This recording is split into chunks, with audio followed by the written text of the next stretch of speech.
kind of a disappointing amount of fizz. Boo. Yo, Perrier, put some more bubbles in your shit, dude. This was not good. Not enough fizz in this thing. I want to be foaming at the mouth when I take a sip of sparkling water. All right, this was too pleasant. I need to be assaulted. All right, we've had some really awesome posts in the subreddit the past couple weeks, so let's just go ahead and jump right into it. I'm gonna sort by top. I'm gonna sort by month. And let's see what people have been talking about. I hope it's me. People better be talking about me in here. I swear to God, if people are talking about some other thing or some other guy, I'm gonna be pissed off. I get on here and it's a subreddit for like Tobey Maguire or something now. What the fuck? They're all talking about Spider-Man now. I saw Danny and Laura at Disneyland on Friday. They were so Greg? They were so Greg. I guess it just says they were so, and then Greg is like the tag on this. That's kind of fun. Yeah, I remember meeting these kids. They were really cool. They were really nice. He was making this face the entire time, and it was pretty funny. So I appreciate it. Shout out this kid. Shout out all you guys. They were really nice. Oh, I see you photoshopped my face here to match his face. That's very cool. I think because he was making that face the whole time, I kind of thought he was like joking. And so I said something like, oh, should we all make that face for the picture? But then he didn't acknowledge what I said and just kept making that face. So I don't know if he was joking. They were so nice. Okay. They finished their sentence. Lovely cliffhanger. Yeah, I gotta say. They were so what? What were they? You go in the comments and it just says, they were evil. Never been to Disneyland, but to meet Danny in real life would be so much better. That's very flattering, but Disney has the Star Wars land now, and going there was honestly one of the best experiences of my life. I felt like a little kid. You can see from the picture I'm wearing a Star Wars shirt. Wait, all right. Check this shit out, dude.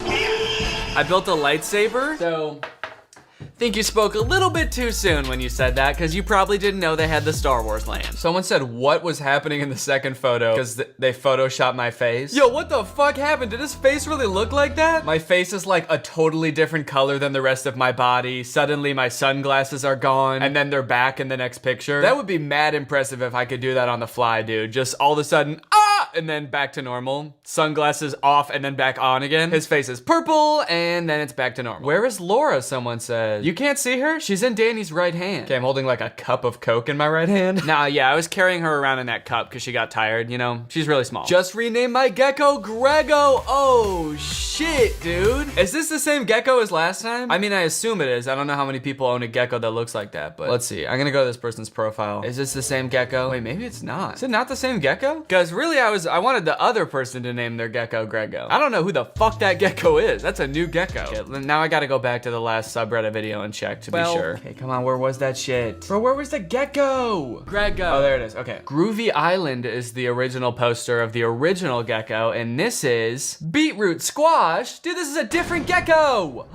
Oh, wait, they literally said right here, LOL, I'm not the original post, I'm someone else. Well, at least you got the memo. That was kind of meant for someone else. If anyone else needs me to give you a recommendation for your gecko name, I'll give you one, okay? It's just don't steal the shit from other people. Due to my critical thinking skills, I have deciphered this is not the same gecko, but an imposter.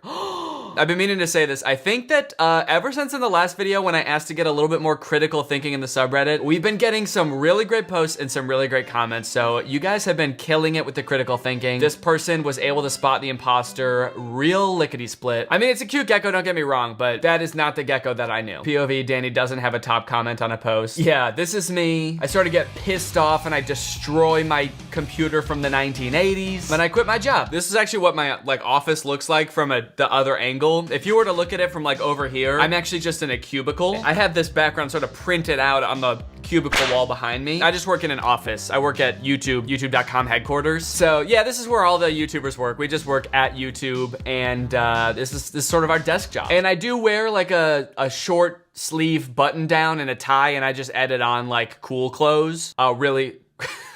Really sick clothes. I added on like the coolest clothes you've ever seen onto me over top of the work uniform. But yeah, this is actually me, and someone filmed this. Is that Gulp a fucking silver award on a post that's not Danny's? Oh yeah, there's two silver awards on here. I like that I've traumatized my subreddit into being like, don't give other people awards. All right, I gotta comment back on this and get top comment. That's how I'll know you guys really fuck with me on the subreddit, all right? Yeah.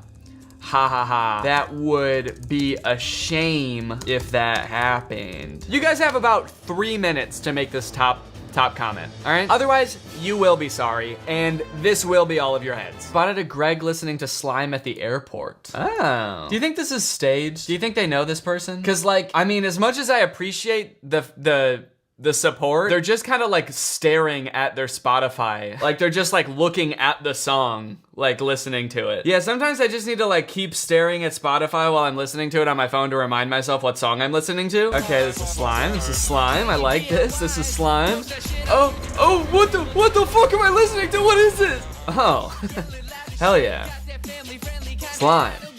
Hey, are you taking a picture of me? I'm gonna use a little bit of critical thinking here and say that I feel like this is staged. I gotta be honest. I think that you and this girl and fuck it, this little boy too are all in cahoots. I think that you planned this all along because you wanted to get like a big upvoted post on my subreddit. Scam alert. I'm sure this was neat, but I do hope you got their consent to post a pic of them online. I did. She thought it was funny. Yeah, I bet she thought it was real funny. I bet you both thought it was funny as hell when you came up with this together. There's like a lot of debate going on whether they should have posted this picture without consent or not. Okay, not the point of the picture. It's a scam. Post proof that this isn't a scam, all right? Because I'm using my critical thinkers up here, and I'm pretty sure that this is fake. But I do appreciate it, you know? I don't give a fuck if you're faking liking my music or not, dude. As long as you're listening to it, that's all that matters to me. Danny said he wants more dads on the subreddit, so here's my dad. He's always asking me if we're gonna watch Greg. Yo, dad check. Let's go, dude. This looks like a dad if I ever saw one, man. Congrats on the dad. This is great. 10 out of 10 dad. I gotta agree. I really want Danny to see this. Well, congratulations, dude, I did. You know what? This could be a cool thing, all right? Let's get some more dads in the subreddit and we can start rating them, all right? Since this is the inaugural dad, actually we've had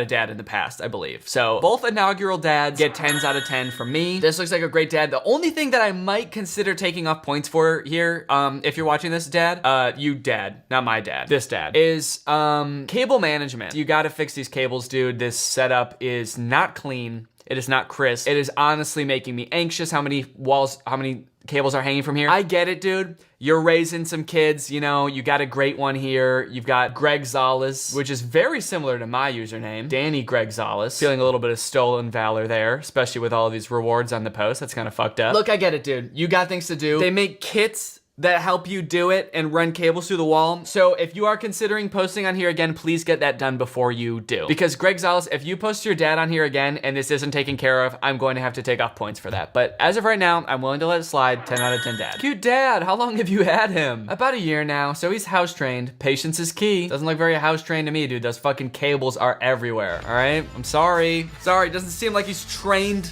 on how to put together a house. He may be house trained, but he's not home trained, all right? This is a house, not a home, as long as these cables are dangling. Emperor's New Groove was amazing, but this is art. Yeah, honestly, I think this might have been the most creative thing I've ever done. This is me and my friend Tim, who you may remember from the Emperor's New Groove costumes, and we were disintegrating Avengers. He was Doctor Strange, obviously, and I was Spider-Man. Yeah, I think this is the most clever thing I've ever done, hands down. Thank you for all the appreciation on this. I think it was pretty sick, pretty tight. French horn guy in my music class looks identical to Danny. Okay, I guess kind of. I don't know how you know he's French though. Like what makes him French? I don't get that.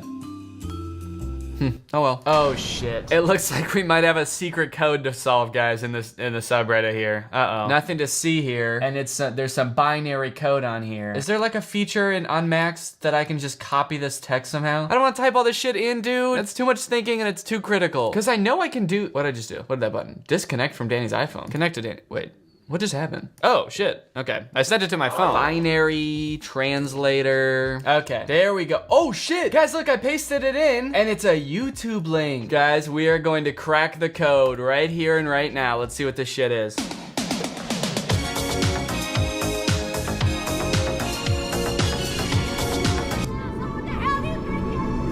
we get a little bit more critical thinking in the subreddit, please? What the fuck? Come on, man. What the hell? Oh, I've been hoodwinked. Let me just see real quick, because I feel like I might be getting double duped.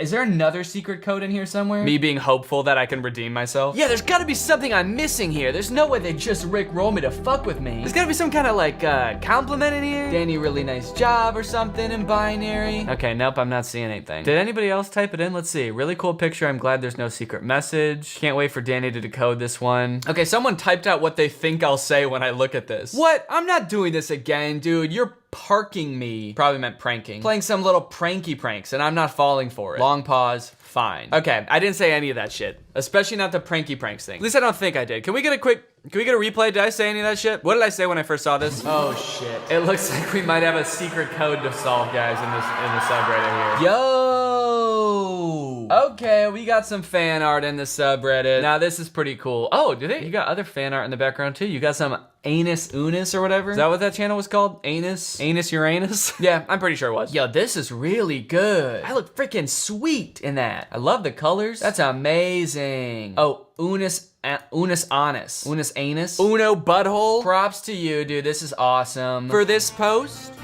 I will allow 1 award to remain on this post, and the rest mods will be transferred to me. This is really cool. Nice job. Dude, this is so cool. I hope Danny sees this. Does he have a P.O. box? Maybe he'd hang it up in his office. You know what? I don't have a P.O. box. I thought about getting one in the past, but it kind of sounds like a lot of hassle, and also I'd be worried about people sending me like anthrax, so I will not be opening up a P.O. box at this time, but this is very cool. And you know what? It's so cool that I want you to have it. You enjoy it. You've earned it. Hang it up in this frame, in fact. Take that butthole fan art out of your frame and go ahead and slap my face in there, please. Drew Danny in the peanut style, I don't know why. All right, I dig it. That's pretty cool. Digging my bell-shaped body. Very becoming of a young man. Okay, this one might be interesting. What is this boy band name called? We got Drew, we got me, we got Curtis. Let's see what people think we would be called if we were a boy band. Let me come up with a good one off the dome real quick and then see how it compares to everybody else's. What would a boy band with us three be called? I've seen people like abbreviate the three of us before as DGK, because it's like Danny Gonzalez, Andrew Gooden, and Curtis. And that's kind of fun because it's kind of like BTS or NSYNC, which are kind of like plays on letters and shit. Boys Who Cry. Straight from the Vine, dude, that's good. Fresh off the Vine. That's pretty good. Is that too long to be a band name? I feel like a band name has to be like one or two words, not 1 or 2 syllables. 1 syllable would just be straight. That's a cool band name. Straight. Look at us. We are so straight. My suggestion for Danny's interior. Oh good, we got another design. It's nutcrackers. Thanks. That would be, I'm gonna love sitting on this throne next to these nutcrackers. That's awesome. Designed Danny's room based on his real hobbies. Oh, thank you so much. This is perfect. Oh, look at that. You got all my favorite things. You got cosplay. You got Grapefruit Con. Oh, that's so cool. All the different US states I've been to. Oh, and my trophies from my time in the NBA and FIFA. Thank you so much. And my little soccer mug. I'm gonna do this for sure. This is definitely yep. Oh, this is sick. I created Danny Gonzalez room in CG. Wow, that looks like super realistic. That is very cool, dude. How the frick did you do that? I dig it. I'll do it. Shit, I'll do it right now. All right, I did it. Here I am. I'm in the new background. Do y'all think I look like Danny? My friends told me I do. I don't see it though. Yeah, I'm pretty sure this is a scam. Okay, so you do look like me, in fairness, but I'm pretty sure that you used FaceApp again and you're trying to trick me. Better not be another trick. I feel like it might be. I don't trust anyone now. You know what? Let me click on your profile and see if you've got any other pictures. Then we'll figure out if this is a scam. They don't. That's very suspect. I don't know if I can trust this, dude. You've got blue eyes too. This is a little too suspect. I'm sorry, and I'm thinking critically here. I don't think I'm buying it. Sorry. If you want me to judge whether you look like me from now on, anybody, you have to send me a video of you like waving your hand over your face so I know you're not pulling any crazy shit. Danny's new office design, tell me what you think. Okay, this actually goes pretty hard, dude. Look at this. This looks just like the office where I record my videos in YouTube headquarters, except it's full of cubicles, but it looks just like this. If you guys could see behind the facade, it looks just like this. Okay. You know what? I wanted to say we have recently hit 60,000 members on the subreddit. And I remember in the last subreddit video, I said if we hit 50,000, we would throw a party. So I wanted to stay true to my words. So everybody dance. Everybody at home dance. This is the party.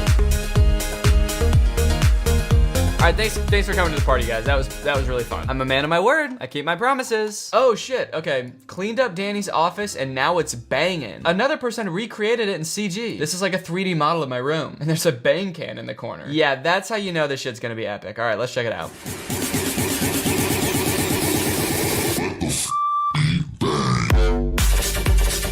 Oh shit. You changed the letters to bang and the bang CEO is there. Oh my God, dude, that was really good. Scronan? How does this not have more upvotes, dude? This is insanely well done. You even got like really good quality pictures of the pictures I have in the background when I don't think I've ever like had a close-up image of them before. This is mad impressive, dude. Yeah, maybe I should just put like a shit ton of cans of Bang in the background of my videos. I could probably start making a lot more off my videos, judging by how many TikTokers do that shit, so. All right, let me read this little rant, a quick rant about Danny. This better be good, dude. And if it's mean, I'm gonna cry. When Drew, Danny, Curtis came to Las Vegas for their tour, I wanted so badly to go, but I couldn't afford it. My dad was one of the janitors though, so he snuck me in and I sat on the ground in the back. Towards the end of the show, I waved at Danny and he waved back and it meant the world to me. He probably has no memory of that ever happening. Low-key, that's true, I don't. Yet, from my end, it was one of the most memorable moments in my life. I always wanted to thank him for it, but what would I say? Hi, thanks for waving, it made my year. Yeah, no, I guess it wasn't the wave I idolized, it was the person it came from. That's really sweet. Going on a tour like that, you see so many people that you kind of like forget that there's like everybody's having like an individual experience. So that's really cool to read about your individual experience going to that tour. Even though you didn't buy tickets. Ordinarily, I'd be pretty pissed that you didn't pay me money to come and see me. But since you were really nice, I'll let it slide. Yeah, this is so sweet. You know what? I do remember that show because that show was weird, dude. It was, the venue we had for that show was like a bowling alley. What was that place called? It was some weird ass venue that literally had a bowling alley like right next to the stage. Oh, Brooklyn Bowl. Yeah, okay, this is it. This show was weird. And also, all of our shows for this tour were like, only people that knew who we were came, obviously, because why would you come if you didn't know who we were? But this show was in Vegas, like on the strip basically. And when you go to Vegas, like everybody is looking for shit to do. So I think there were a lot of people at this show who didn't know who we were, which I think probably made the show a lot less enjoyable for them. And also there were like people who were like wasted because they were coming off the strip into the show. And this is what the venue looked like. It had a disco ball up here. This is the bowling alley over here, if you could see that. Luckily there was no one bowling during our show. I think it was closed, but yeah, that was super weird. So I'm glad despite all that, you still had a good time. And sounds like I did too. If I was waving willy-nilly. Okay, let's see if there's anything in the hot section. Somebody posted this and said, Danny, how did you do this? I need to know. What's up, guys? I just wanted to update you and let you know that I'm finally cleaning my mirror.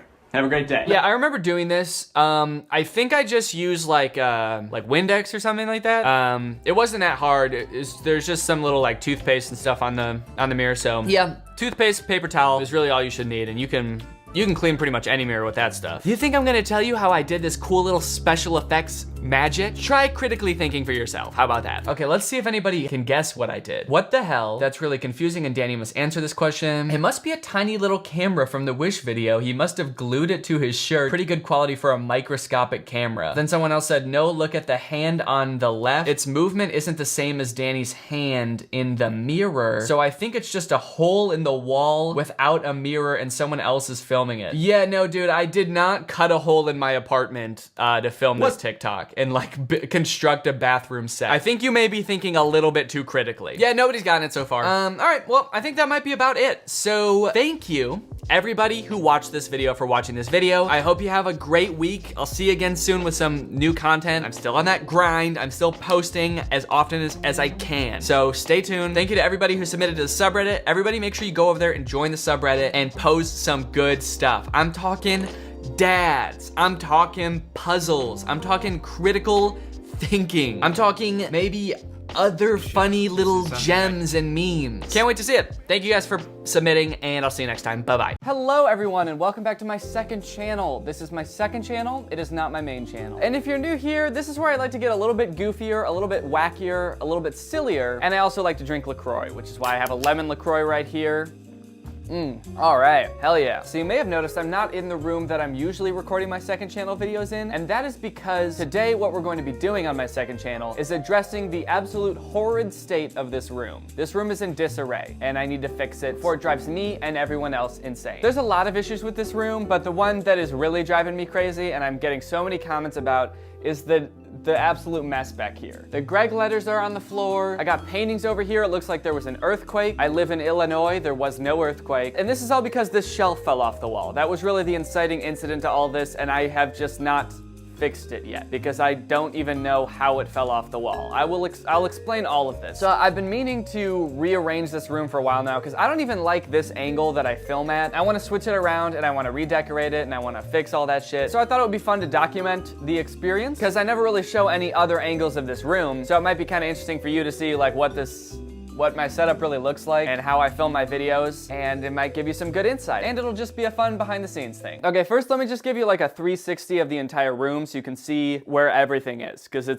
I feel like this whole thing isn't gonna make sense unless you have an idea of what the whole room looks like, okay? This is where I film my videos. My tripod is there. I have these two lights. One is a softbox light, and then one is more of just like a little fill light. So if I put my camera right here, you will see the background. So all that's right there. This is the door that you would walk out to exit to the rest of my house. Then there's a closet right here. Then behind where I film is my green screen. So whenever I do green screen stuff in my videos, I basically just flip everything around to face this way. So I just flip around all the lights. So that's what I do right now. But I think I have a better system for that even too, where I won't have to be flipping things around as much. So then if we continue over here, I've got like a tripod, I've got some sound dampening foam. This table is a mess. This is like where I charge everything. This has my camera battery charger and other charging cables for charging my lav mic and stuff. It's basically just a table where I put all of my shit. I just put all my stuff on this table. There's no organization, there's no rhyme or reason. And to be honest,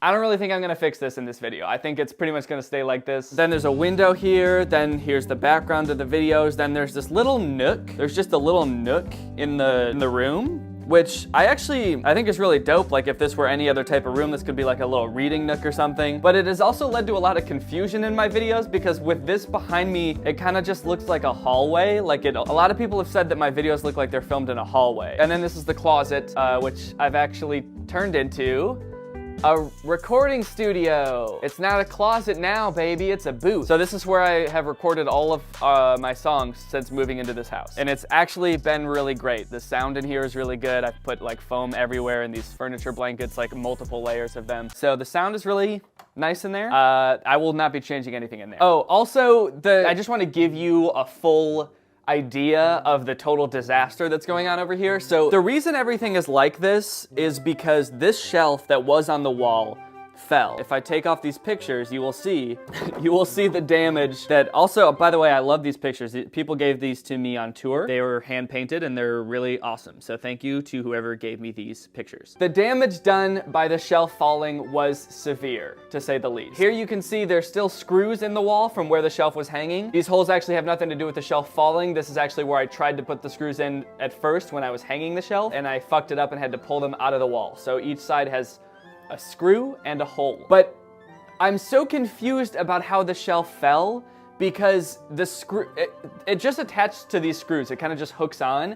And both of the screws are still in the wall. If you could see the way the shelf attaches to the wall, to the screws, it does not make any sense to me how it fell off the wall. The only explanation is ghosts. I have no idea how the shelf fell, which is why I have been so hesitant to put it back up because I don't know how to prevent it from falling again because I don't even know how it fell in the first place. Another thing worth noting is that I hate filming in this direction because there's a window in the background and I never know whether to leave the window open or closed, because when I leave it open, you can see out there and see into my neighborhood, which I don't like, and when I leave it closed, it looks super dark back here. Like there's no light over here and it looks really dark. See, that just looks weird. It looks really ominous or something, but then when I open it, then it's too bright, so I don't know what to do about that. So with all that being said, I could try to fix the issue with the window. I don't know how. I could try to fix the holes in the wall, which I should probably do anyway with like spackle, or I can just change the angle that I film at to face a different wall,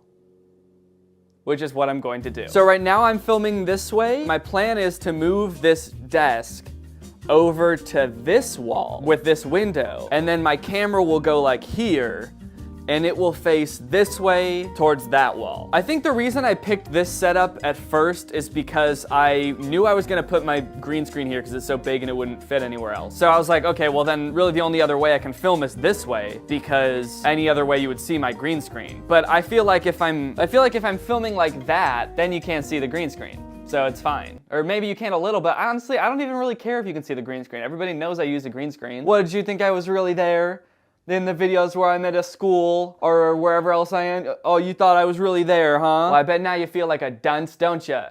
Because it was all movie magic. So it'll kind of be like this, and I'll be like kind of sitting like here, maybe? Yeah, I think that looks way better, I think. This looks more like a room and less like a hallway. Or does it? You can still kind of see this way, which makes it look like a hallway. I don't know, man. It is kind of weird that there's 2 doors in the frame. I've been getting a lot of comments about how many doors are in the office that I shoot in downstairs. There's 2 doors to leave the room in different directions, and then there's double doors for the closet. So it looks really weird because there's 4 doors in there, which I never realized. But all right, well, the only way I can really know if this is gonna work for sure is if I actually start setting everything up. So I'm gonna move this table over there, and then we'll see what that looks like. Oh, also I forgot to mention, I don't like this wooden chair. This wooden chair is part of a dining room set that technically isn't even ours, it's Laura's sister's. And when we moved into this house, I was like, okay, eventually I'm gonna buy an office chair or something to put up here. But for now, I'll just use this wooden chair. And then I've lived here for almost a year now, and I still haven't bought an actual chair. So I'm gonna do that too. But we're just gonna use this for testing purposes. Let's put this bad boy on a tripod and see how it looks, dude. I just wanna get an idea. Another thing is, since there's a window right here, I could probably just use natural light to film my videos, as long as it's light out. I don't know how well that'll work out. If it's constantly like changing brightness in here, maybe that won't be the best idea, but okay. I feel like that looks, no, actually that looks like shit. Just about to say, I feel like that looks decent, but now the only thing behind me is 2 doors. I need to move, I need to move this. Okay, and then let's move the table over. How about that? I don't know. Does that look so dumb? I gotta move all this stuff. Oh shit!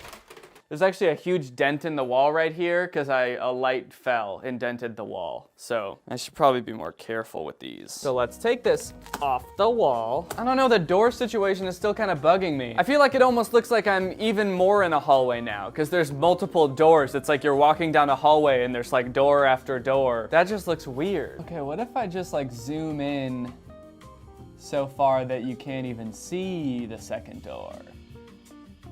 Oh, that actually doesn't look horrible. I can kind of vibe with that maybe. I feel like that looks pretty good. And if I had some decorations back there, that's really gonna take it to the next level. I feel like this is going pretty well so far. I'm digging this. So now what I'm gonna do is I'm gonna clear out all this shit. And by clear it out, I mean probably move it over there where you can't see it. Then I'm gonna have to figure out how to decorate this. I'm gonna bring some of the decorations from over there and put them over here, and then get some new decorations and also put them over here, I think. So now it's time to do that. I forgot to mention this before, but one of the annoying things about the way I was filming before is that the table was right here, so every time I wanted to use the green screen, I had to take the table and chairs and like move them all the way back here and then like re-flip around the lights and everything to be able to face this way. But now there's no table here, so the green screen is totally open, so I can just start filming here. I guess I did just put my lights behind a table, so I'll have to get them out from behind there every time I want to shoot over here. So that I didn't think about that. All right, I feel like this is a decent start. I've got my nutcracker guy, very important. So maybe, you know what I should do is just take a picture of me sitting right here. And I did this in the last video where I redecorated my office. But if I just take a picture of myself like this, then I can take it into Photoshop and just Photoshop the background to be exactly how I want it, and then I can decorate it to be exactly like that. So I'm gonna try that. Let's try that. Okay, I've come up with a plan. I've Photoshopped the picture to be exactly how I want it. I actually switched around the lamp and the nutcracker. I just feel like it looks better like this. Then I put a little shelf back here or some kind of table or something to put things on. I feel like the Greg letters could be on a surface and I could put other knickknacks on there as well.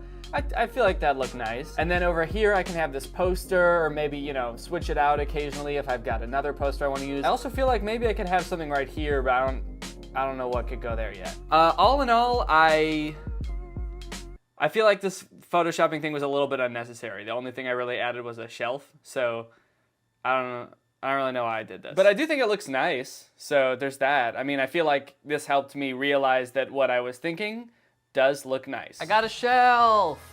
I got a shelf. Here's my shelf. This is a little storage thing from IKEA that I've had for quite some time. I thought I was gonna have to go out and buy something, but I feel like this looks fine. It's just like a generic, dark looking shelf. I feel like it looks just fine. You know, I was kind of thinking maybe I want to go for a more like hyper modern vibe, but I don't know. I feel like that's kind of overdone with YouTuber backgrounds. They always try to make it look like super stylish and sleek and modern and stuff, and I feel like it doesn't really describe me very well, you know? I think this very plain, generic looking shelf really exemplifies what I'm all about a lot more. All right, let's decorate this shit. I feel like this is gonna look really good. All right. How does that look cool? It's kind of flat. What if I kind of angle the letters all crazy like this? Is that cool? Oh no, that's just kind of hard to read. Hi, Peanut. All right, maybe I'll just keep these like this. The only problem with this is that there's all these squares I have to fill up with other knickknacks, and I don't really know if I have an appropriate amount of knickknacks for that. I guess I've got like 1 little nutcracker and 3 little succulents. 1 little nutcracker goes here, or maybe here, and 3 little succulents goes there. And now I'm basically a professional interior designer. All right, let's see how this thing looks, dude. Chair. Oh, fuck, I was gonna get a different chair, too. All right, that's still on my to-do list. I'm not gonna do that in this video, but I do need to get a new chair. So just pretend that this is a different chair and not a wooden chair. Oh, okay. Yeah, I'm feeling pretty good about this. This looks pretty normal. I don't know why that's the criteria I'm looking for. Does it look normal? I'm the most normal looking YouTuber in the game with the most normal looking background. Oh, there's one other thing I forgot. Oh shit. Fuck, no, okay. I was like, did I just fuck up the wall? A light bulb. And actually, damn, I feel like that helps a lot. That just adds like a lot of ambiance in here. It feels a lot warmer. I feel like if there's any feeling that I really want people to feel when they watch my videos, it's warm and cozy. So I feel like that lamp helps a lot. It really warms up the room. But it is also an LED light bulb that can change colors using an app. In theory, if I didn't want it to be this nice warm tone, I could actually change it. Let's test out some different colors. So it could be a cool looking light like that, or it could be more warm like this. I feel like something like that looks nice. Then I can also go full color mode and just get wacky with it. Green? That looks crazy. That looks like I'm about to make slime. If I was a slime channel, this would be pretty dope. I can go green, I can go yellow. Hey guys, welcome back to the Piss channel. Blue looks kind of cool too, but I don't know, cause then it starts feeling warm, and then this starts feeling more like it looks like a sci-fi movie or something. So is that what I want? I don't know. I'm just gonna go back to warm for now. I feel like that looks nice. Maybe I can change the color depending on what I'm talking about. I can be like, hey guys, today we're talking about the Incredible Hulk, or Spider-Man, or the ocean. All right, I feel like I definitely need more knickknacks in there. What kind of knickknacks can I put in there? Do I have any more knickknacks? I feel like I don't have anything. I need knickknacks that like define me, or like my content or my personality or something. I need things that like personify me. Like this poster of me with an inhaler, that says Danny, because that is Danny. Well, you know what? I'm gonna leave that empty for this video, but if you have any ideas of what knickknacks I can put in there, please let me know. If you find anything cool on Amazon, knickknack-wise, if you're sort of in tune with the world of knickknacks, let me know. I could go kind of the grandma route and just get some like, what are those like ceramic, are they called Hummel? Like figurines of like little boys, little Dutch looking boys and girls and stuff. That'd be kind of cool. Actually, it'd be kind of cool if I made this whole room look like a grandma's room. Or like a grandpa's house. If I could put like wallpaper up and a nice leather armchair. Now that would feel warm and cozy. Maybe I should just do that. Yeah, I feel like that looks pretty good for now. All right, well, I'm pretty satisfied with this. Let me know how you guys feel about it.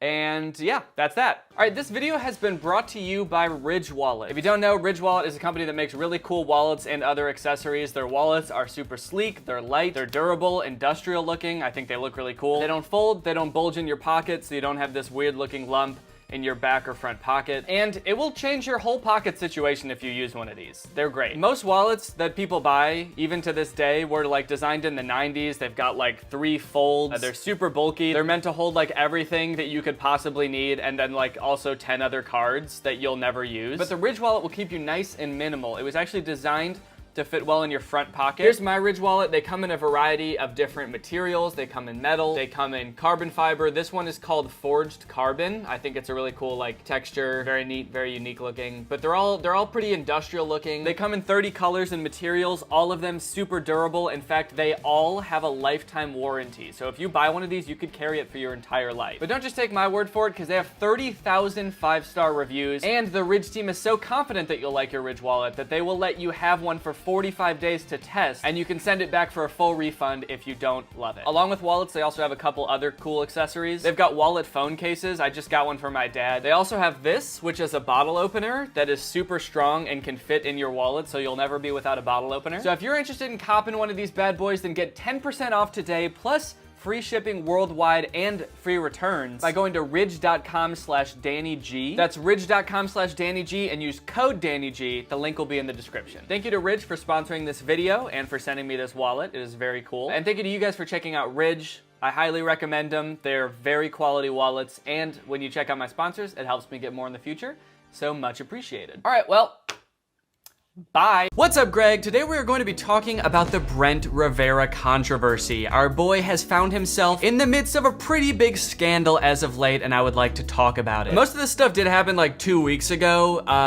Your boy is evidently extremely behind on the times and famously never knows what the heck is going on, so I apologize for being so late to this trend. Apparently, Brent Rivera found himself in like a in real life beef with another YouTuber by the name of Tyler Oliveira. They had like an in-person dispute, and the craziest thing about it is, I think in some strange tangential way, it might be my fault. That's right, I might be responsible for one of the hottest YouTube beefs of 2023, Brent Rivera versus Tyler Oliveira. The Vera beef, so to speak. It all started when this dude Tyler, who's a pretty popular YouTuber in his own right, he's got 2.8 million subscribers. He posted this video called Brent Rivera Called the Cops on Me. Basically what happens at the beginning of this video is Tyler and Brent just so happen to both be at the Stanley Hotel, which if you didn't know is like the most haunted hotel in the US. It's the hotel that The Shining is based off of. I recently did a video there. They're both at this hotel filming a video at the same time about how haunted this hotel is. And Tyler steps out of his hotel room into the hallway at the exact moment that Brent is like filming a scene, kind of a staged prank. All of Brent Rivera's videos are staged because they're for kids. They're just in the hallway filming. And from there, a beautiful beef develops. A lot of animosity between these YouTubers out of nowhere. As far as I can tell, these YouTubers have never met before. I don't think Brent even knows who Tyler is, it seems like from this video. So it makes the immediate beef seem even more insane. But let's go ahead and watch the video and you guys can see. It all started when I was staying at the Shining Hotel, came out of my room, and randomly found these two girls in the hallway. What is happening? They're editing the video. We're just pranking. Who? You'll see. Who are you people? What do you mean? What is your name? Brent. Brent? Brent? Last name? Rivera. What are you guys filming? Hotel video. What is this? Who are you guys? This is weird. We caught everyone off guard, apparently, but they caught us off guard. They almost shit our pants. I cannot relate to this situation at all on a social level of like peeking out into the hallway, realizing people are filming something, and then like immediately being like, all right, no, actually this is my video now. And like stepping out into the hallway and being like, what's going on here, guys? Who are you with? Who are you with? What's going on? You filming a video? Brent Rivera, introduce yourself to my video, please. This is insane, dude. I'm so shy. If I stepped out into the hallway, even if it was Brent Rivera, who I've made videos about before, I've actually met in person before, I'd probably just be like, oh, sorry, and I would just duck back into my hotel room immediately. But Tyler, I guess, sniffs this out as an opportunity to make an even more interesting video than he was gonna make in the first place. He was probably just investigating the Stanley Hotel at first, but now he's got the chance to investigate a Brent Rivera video. You know, the only thing more interesting than finding out if ghost videos are fake is finding out if Brent Rivera's videos are fake. I mean, that is definitely up for debate. So aware that I was in the middle of a fake YouTube prank, I wanted to see if Brent would admit it, because we all know his videos are fake and he steals everyone's ideas. I have a question. Yeah. Do you fake your videos? No. Can you fake your videos? No. Alright. Okay. Have fun, guys. Okay, so insanely awkward vibes now. They're both like so pissed at each other right away. It's like Tyler's like, they're filming a video in the hallway. Not allowed, dude. Only one influencer's allowed to film at the Stanley Hotel at a time. I gotta shut this down. So it does seem like Tyler is, in my view at least, like completely instigating this. Brent is catching a lot of heat for this, but I mean, if there is any beef happening here, at least right off the bat, it seems like it's all Tyler doing it. He just like interrupted a video shoot to do some insane investigative journalism to find out if Brent Rivera's videos are fake. So my initial reaction is like, it kind of seems like Tyler just, you know, thought this would be a good opportunity for views to fuck with Brent Rivera, which I guess it is because this situation kind of blew up. But I don't think there's any reason to go up to Brent Rivera and ask him if his videos are fake. I think we all know he could have very easily just sort of kind of like turned away and not paid him any attention like I have done for the past few years. With that being said though, I would expect Brent to have like a little more humility and, you know, take it a little more lightly that someone is kind of like playfully making fun of him. Like one of the first things Brent does is just be like, you're filming on an iPhone, bro? Videos. No. Do you think your videos? No. Film on an iPhone. Check out my camera. I've got a DSLR with a giant ass microphone. So my videos actually couldn't possibly be fake. Oh, also, I would like to add that Tyler brought up this point that Brent fakes all of his videos and also steals thumbnails from other creators. And that is kind of why he decided to go up and confront Brent, because like Brent is bad for the creator community, right? He's just stealing thumbnails and he's copying ideas. I think that Tyler also kind of does the same thing, because when I clicked on his channel, I saw this video where he goes to this clown motel, and I've seen this exact thumbnail before. So I just searched clown motel on YouTube, and yeah, I started watching this video from 9 months ago where these guys go to a clown motel and it's like the exact same thumbnail, dude.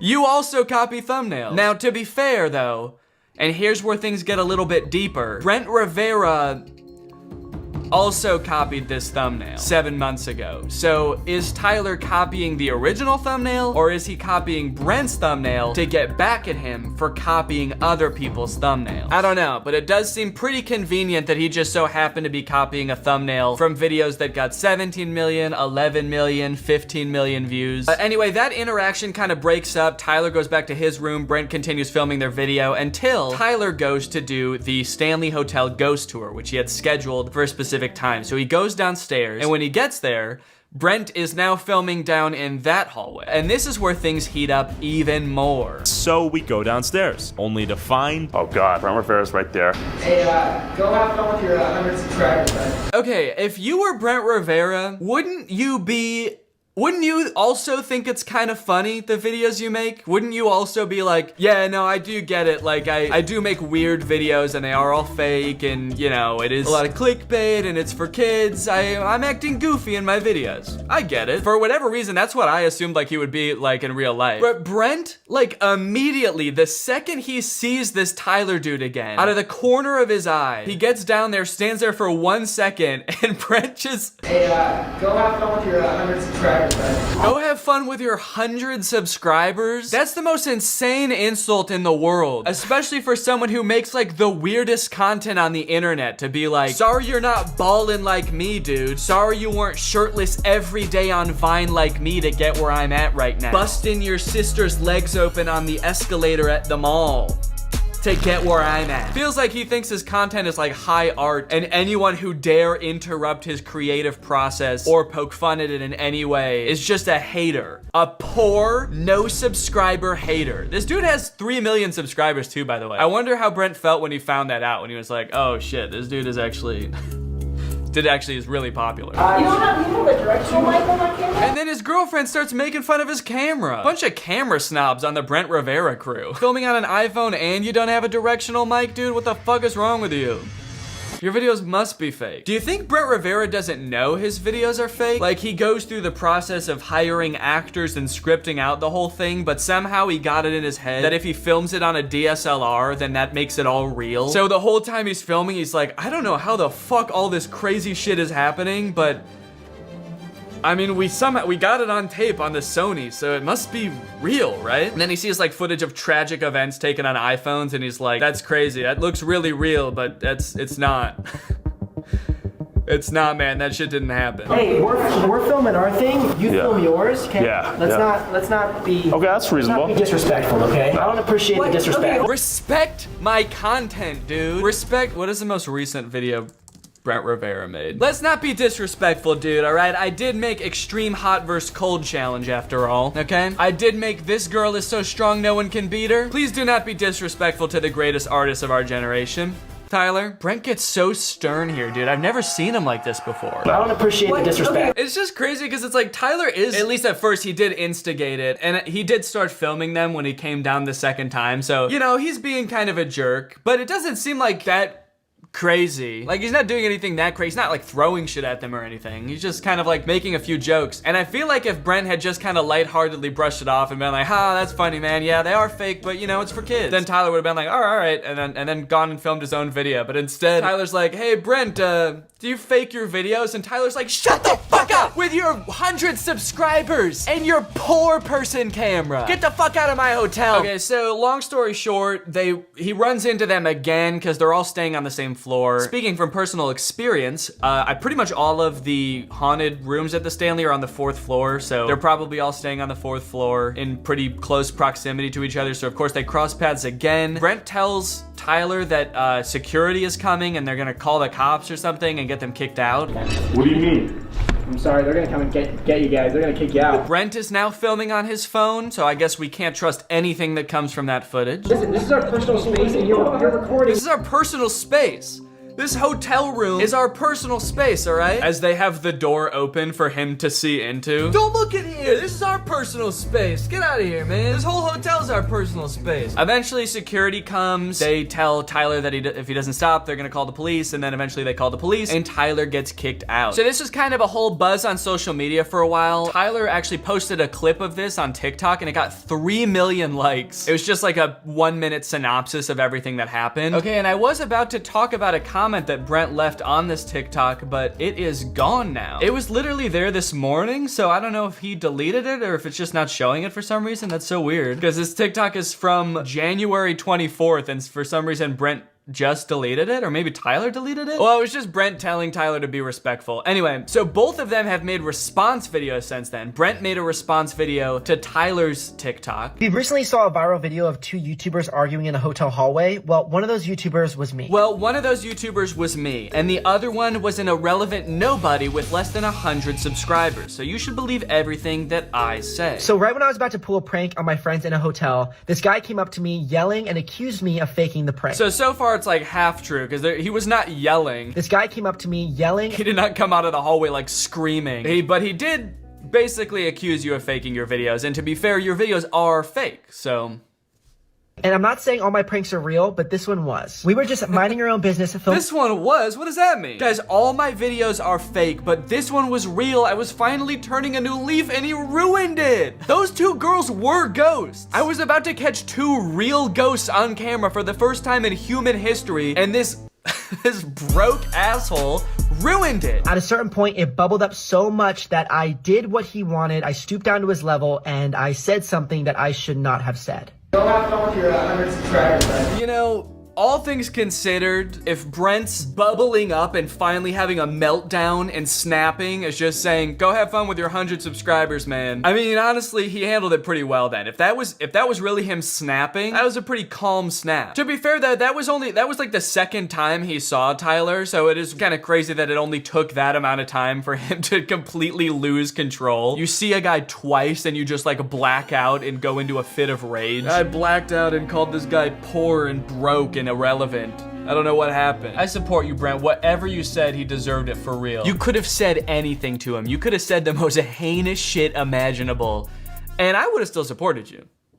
I got your back, dude. Don't worry, Brent, you're good. So it looks like people are forgiving him in the comments. It is kind of interesting because you never really see Brent Rivera in like a serious setting where he has to like atone for something he did. He's usually pretty silly, goofy, wacky in his videos. So to see that kind of like cadence carry over into the way that he does this apology is kind of funny. It does kind of have the vibe of like, what's up guys? In this video, I'm gonna be apologizing for some heinous shit that I said. And then of course, like any good internet beef, you have the response video to the response video to the original video. So Tyler responded to Brent. Brent, you're a liar. Here are the receipts. Also, I'm on the toilet, so I'll be quick. These videos to make great content for you guys. And as You don't make great content. You sexualize your friends and your sister for views in these weird love triangles. Look at this video.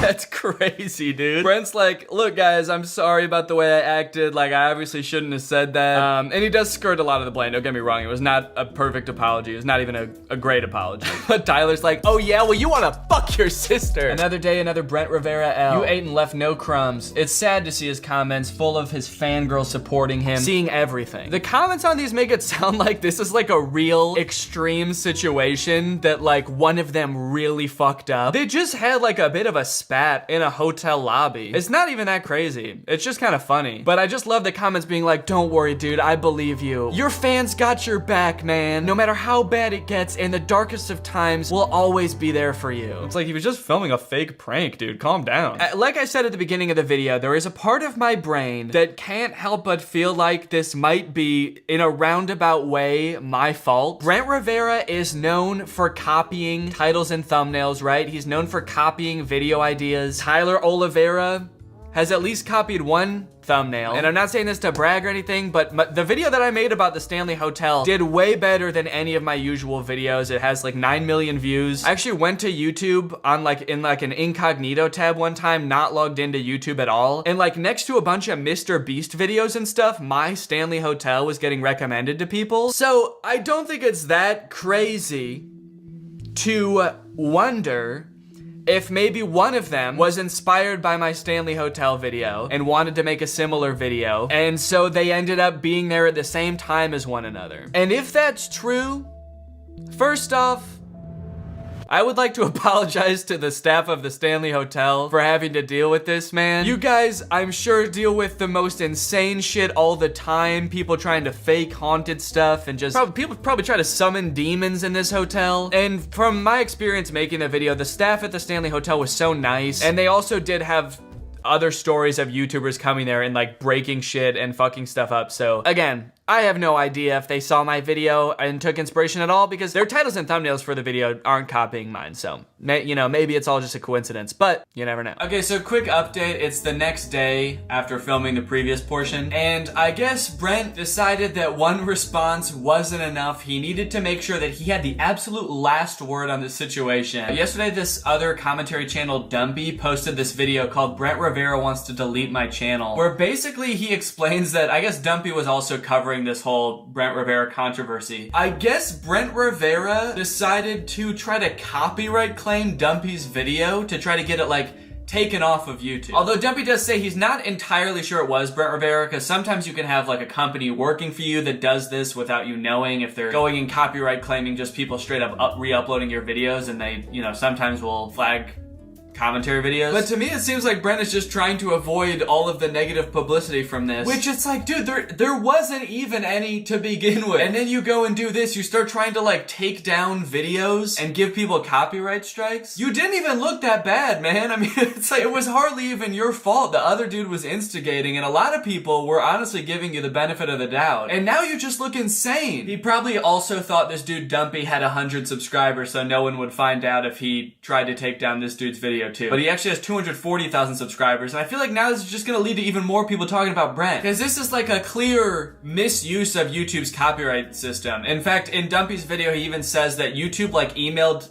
him, Dumpy, to say like, hey, just so you know, someone's trying to get this video taken down, but your video's fair use, so you're good, we're not gonna take it down. Brent, if this was you, dude, don't, dude, just let it go. Your fans are like 8 years old. They're not even gonna see these videos, man, let alone care. They don't have like the nuance to even understand that someone they like could be wrong in the first place. So they're gonna be on your side no matter what. You're fine. Just keep doing you, man. Keep doing this, buddy. You're fine. Okay, anyway, that's the end of the video. I hope you enjoyed this video. If you're new here and you're not subscribed yet, make sure you subscribe and turn on my notifications to join Greg. That's what I call all of my subscribers. So if you want to join Greg, turn on my notifications and subscribe. I'll see you guys next time. Bye-bye. What's up, Greg? I hope you're all having a great day. Welcome back to my channel. This, of course, is another episode of Bedads, the show where we talk about the worst ads on all of the internet.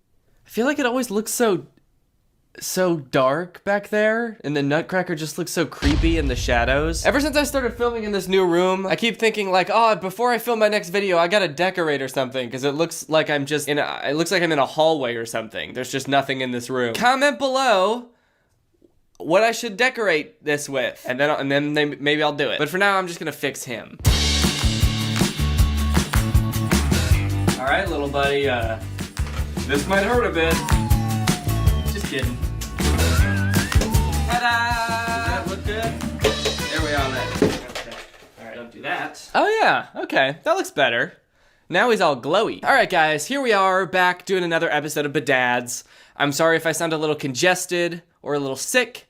it's because I am. I think I might have caught something from Drew. I haven't seen him in a few months, but I did watch his most recent video where he was sick, so I might have caught something from that. All right, guys, well, the world of bad ads, or badads as I call them, is still going strong. Companies are continuing to make bad advertisement after bad advertisement in hopes of making an ad so weird that you have to click on it to see if the game is really like that. I think we all know by now that that's what's going on. I saw this Game of Sultans ad recently where there's this angry looking woman and your options are to either prank her, demote her, or bomb her? Jeez, man, okay, let's not do anything drastic. What did she do? It looks like he chose prank because she's got a banana peel and the banana's flying out of it. I don't know what kind of prank that is, but at least she's not getting bombed. I've kind of veered away from doing the bedad videos a little bit because I got bored of them. It seemed like the same thing over and over. It was just like a company would put weird text on the ad and then I would be like, whoa, why'd they do that? Plus I did that whole experiment where I made my own ads and that felt like a nice end to the bedad series, a nice little cap on it. But I've really been holding off on it until something big comes up that I actually want to talk about. And that's why I'm doing another one today, because every single person on Twitter has tagged me in this tweet. But first, I wanted to do a little update on last week's video in a segment I like to call the Update Corner.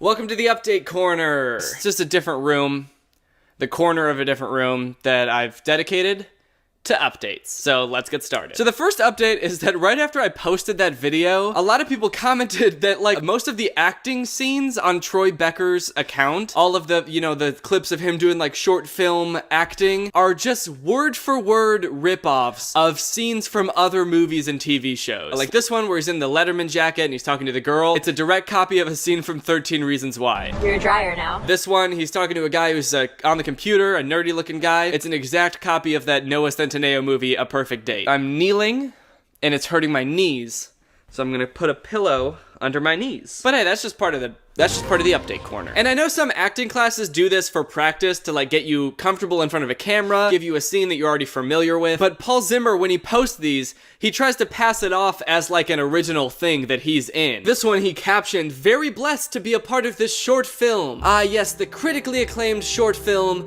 13 Reasons Why. So I can't really figure out what he's trying to accomplish with this. Is he trying to make you think that this is a different thing? He's hoping that you've never seen 13 Reasons Why, which I haven't. Or is he hoping that you have seen 13 Reasons Why, but don't remember what any of the characters look like, so when you see this, you remember it from 13 Reasons Why, and assume that Troy Becker was in 13 Reasons Why. Another weird thing that happened is right after I posted my video, or like a couple hours after I posted my video, his Troy Becker account got deleted. At first I thought he deleted it because he realized, oh shit, I'm doing something weird. I should stop that. And so he deleted it. But then a little bit later it came back up, and then it got deleted again and came back up again. It was very weird. I'm not really sure what he was doing, but it's back as of right now. And we got some treats. We got some new treats. Because in the past few days, Paul Zimmer has been posting Instagram comedy videos. Or sorry, Troy Becker has been posting Instagram comedy videos. Paul Zimmer is dead or something. He's off doing whatever else. So this one is called I Hate When That Happens. Let's take a look. So of course, in order to convince you that he's a 16-year-old boy, he has to start the video with him on the phone with his mom, asking if they can have pizza for dinner tonight. You know, like a child. Hey Mom, can you pick up pizza on your way home? Yes. Thank you, Mom. So relatable. You know that relatable moment when your mom is bringing you home pizza? Yes. Yes. Oh, yeah! Yes! Oh. So then he hangs up on his mom, he goes to watch some Netflix, because that's what 16-year-old boys do, but then he clicks on a show, and the TV is so loud that it sends him flying off the couch. And that's the whole thing. And he hates it when that happens. Don't you hate that relatable 16-year-old moment when your mommy's bringing home pizza, but the Netflix be too loud? Leave a fucking like if you relate, dude. So right off the bat with the first Instagram comedy video, I can tell that his acting skills have improved. Those acting classes that he's been taking, they're paying off. Can you pick up pizza on your way home? This scene has so much emotion. I mean, you can really see it in his face that he's delighted to be talking to his mother. He basically has a religious experience when his mom tells him she'll bring home pizza. The scene really speaks to me, but I find myself wanting more. I want more emotion, Troy. I almost said Paul. I want more emotion, Troy. But luckily, the next scene is a sad one. It's called When Your Crush Dumps You. Wait. Oh. Do you mean girlfriend? How can your crush dump you? Okay, so you want to break up with me? So he's on the phone with his crush, and she breaks up with him. Somehow. So then he's just driving around listening to the radio, but every radio station he turns on is playing some sad popular song that I can't play in this video because I'll get copyright claim, but you get the picture, it's sad. And as he's driving, he just gets sadder and sadder and sadder until eventually he just busts. And you let her go. What? Dude, what was that sound? That relatable 16-year-old moment when your crush dumps you? It sounds like a laugh. Damn. I felt that sound in my bones. That's the type of sound, if you play too loud on your TV, it's gonna send you flying over the couch and break your fucking spine. This has gotta be one of the top 10 saddest sounds I've ever heard. It's just kind of funny that Paul Zimmer is going through all this trouble of starting this new persona, this whole new journey with this new character named Troy Becker, where he's giving himself like a second chance, you know? He messed up before, and now he's got a second chance. He's got to really make it count. But then like the Instagram comedy that he starts making, it's just like when the TV too loud, when you go through a breakup and you get sad. Anyway, that's it for this week's episode of The Update Corner. I hope you guys liked it. My knees are killing me. I never want to do this again. I regret thinking of this bit. I'm gonna head back on over to my desk now.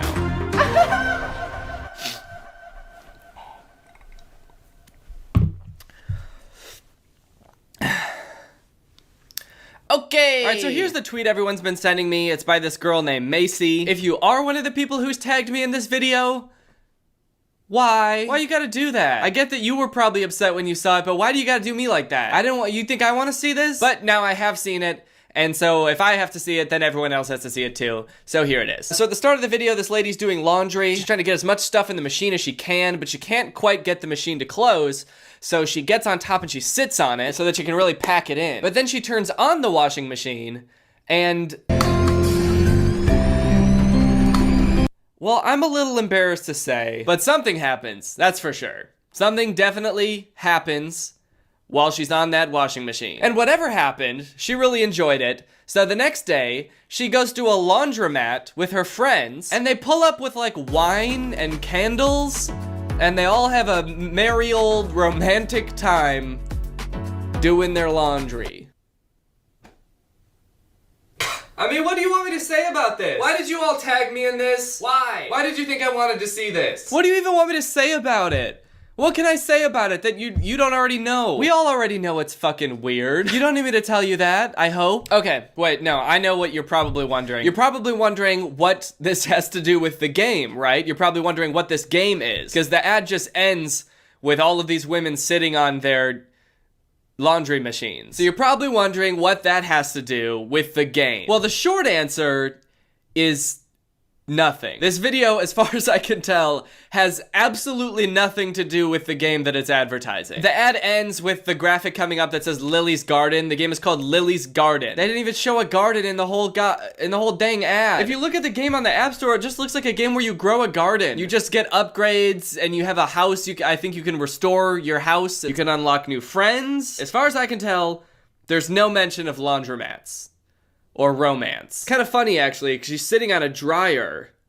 but it's making her... Hey, whoa, this is the gross joke police. No making gross jokes around here. That joke is under arrest. So after I saw this ad, I actually remembered I've seen another ad for this game before. I'm sure a lot of you have too, because it also blew up on Twitter, I think. So I went to go find that. Basically, it's the same girl from before, but in this ad, she just found out she's pregnant. I wonder who the father is. Nope, not that. It's this guy. So she goes to tell her man that she's pregnant, and her man is basically like, oh, fuck that. I'm out of here. And he rides off on a moped. Look, leaving your partner when they tell you they're pregnant is not a cool thing to do. Don't do that. It's not nice. It's a pretty scummy thing to do, if I'm being honest. But if you're gonna do it, that's gotta be one of the coolest ways to do it. Riding a moped into the goddamn sunset? That's dope as hell, no matter the context. Even if you are abandoning your unborn child, That's dope. Then it cuts back to the girl crying, reasonably so, and then it pops up with the graphic, Lily's Garden, play now. Didn't that make you want to play the game? Play it now. Look, your man's leaving you to raise a child by yourself.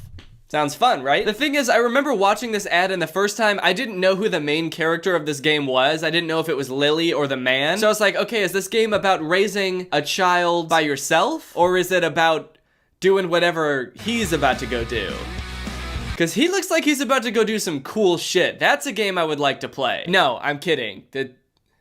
I don't support that behavior. I don't think either of them sound like appealing ideas for games. Which actually, the game developers probably agreed with, because the game also has nothing to do with this ad. It's just a gardening game. So I was a little bit curious, because these are two different ads. Both of them are very strange. I was wondering if there were more, so I looked it up, and there's a whole channel called Lily's Garden Ads that has like dozens of ads like this, and they're all very strange. And actually, I was surprised to see that there's a sequel to that moped ad with a twist ending.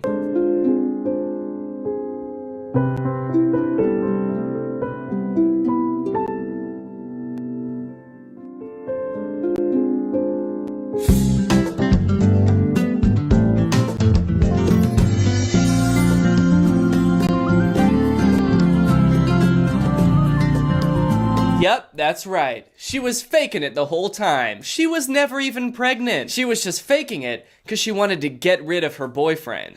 How sure must she have been that he was gonna ride away on his moped when she told him that she was pregnant, where her plan to get rid of him was pretending to be pregnant? She must have been so certain that the second she mentioned it, he would just bounce. The more of these I watch, the more I start to get the sense that there's like an overarching story to all of these.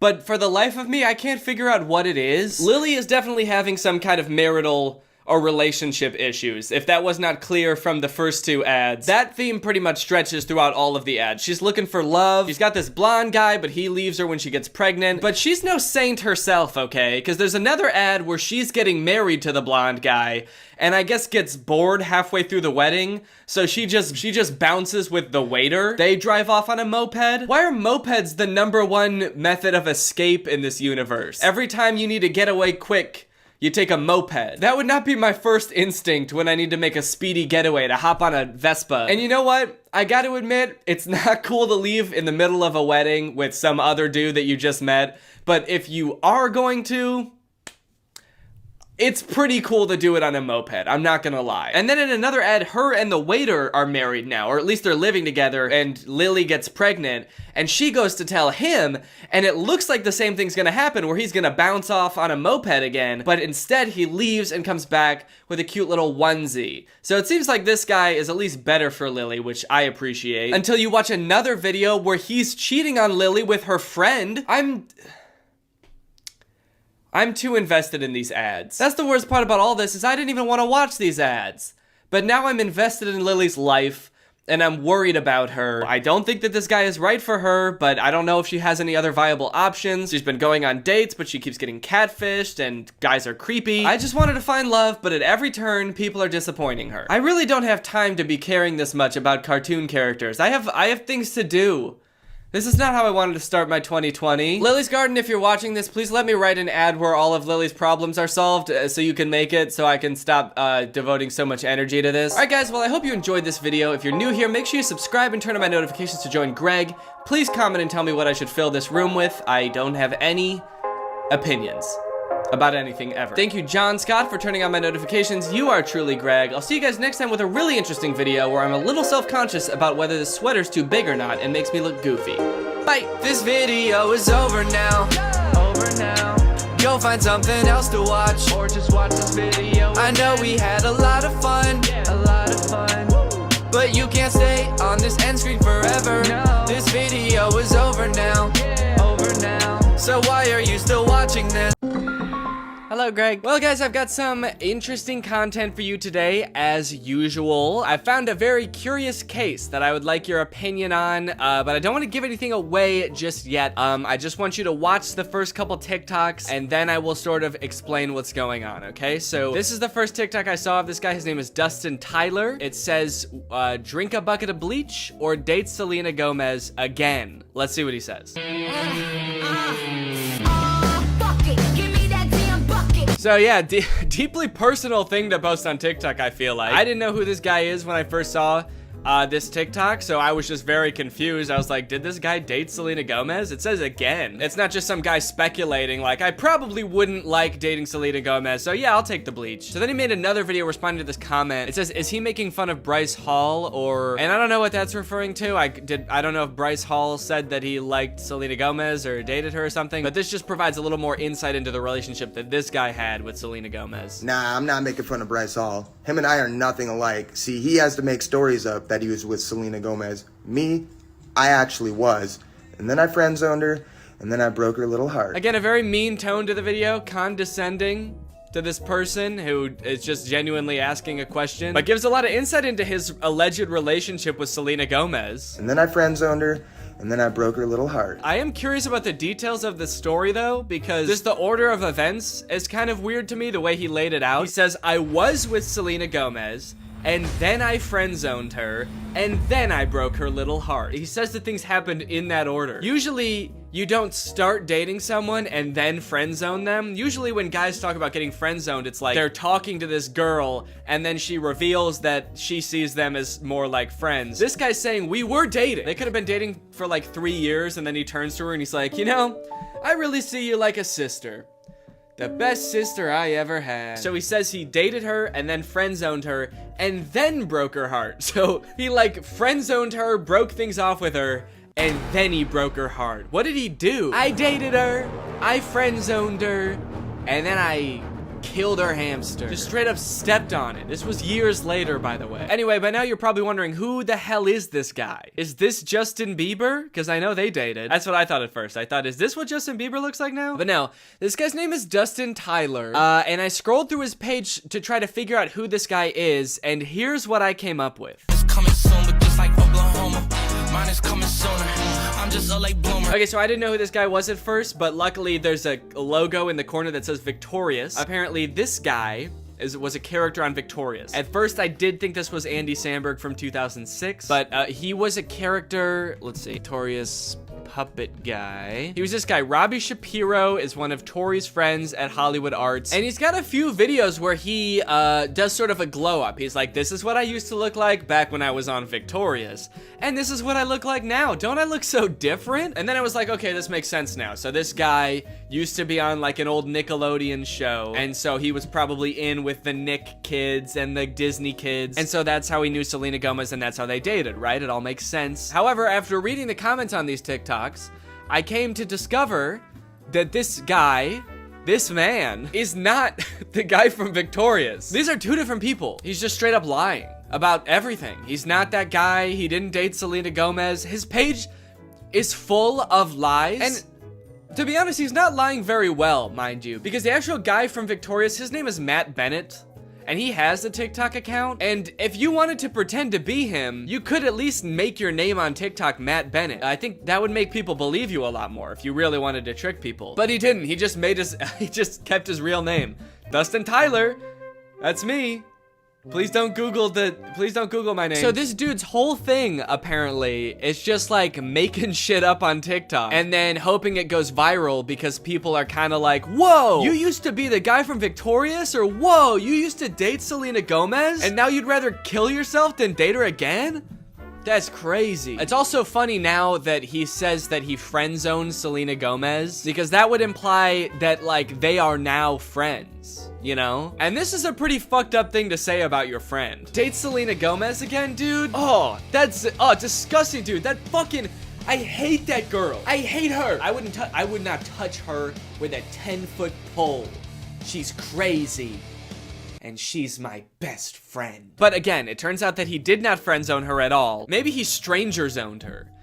He friend-zoned her so hard that they don't even know each other. And never did. This is kind of interesting to me because this is sort of playing off an existing trend on TikTok where people will post like that they have some sort of past or current relationship with a celebrity, like my uncle is Tom Cruise, or like my grandma is Sandra Bullock. And like TikToks like these will go viral because people are just like weirdly obsessed with stuff like that. The comments are always like, holy shit, I didn't know Tom Cruise had a family. I'm not really sure why people are so surprised about it. I understand just being like, yeah, I never really thought about like what Tom Cruise's cousin would be like before. But then again, why would you, you know? Like, I can't imagine why you'd ever be in like a Mission Impossible movie wondering like, I wonder who the guy who plays this character's cousin is. What's that guy like? What's he up to? So I guess it's just surprising to like see him, but it's not really surprising to find out that he does have a cousin. I don't think we're all under the impression that like Chris Pratt just showed up out of, like, just came about through natural causes. If you just search on TikTok, I think famous relative check, lots of videos will come up about being related to Charlie D'Amelio or Bob Saget. Okay, this guy is saying that his mom is Flo from Progressive. This is kind of like a popular thing on TikTok, and anytime like a big celebrity has some cousin post about them, it goes viral. But the downside to blowing up in this fashion is that it's kind of hard to keep this momentum going, you know? Most people don't have multiple famous relatives, so you can't just keep posting about like having more famous relatives. I mean, I guess if your cousin was Justin Bieber, you could just sort of keep filming him at every like family get together. But you are kind of just limited to one famous person, which is where I think this guy Dustin Tyler has it all figured out, because he doesn't just pick one celebrity to be related to. He'll lie about being related to anybody in a multitude of ways. Now,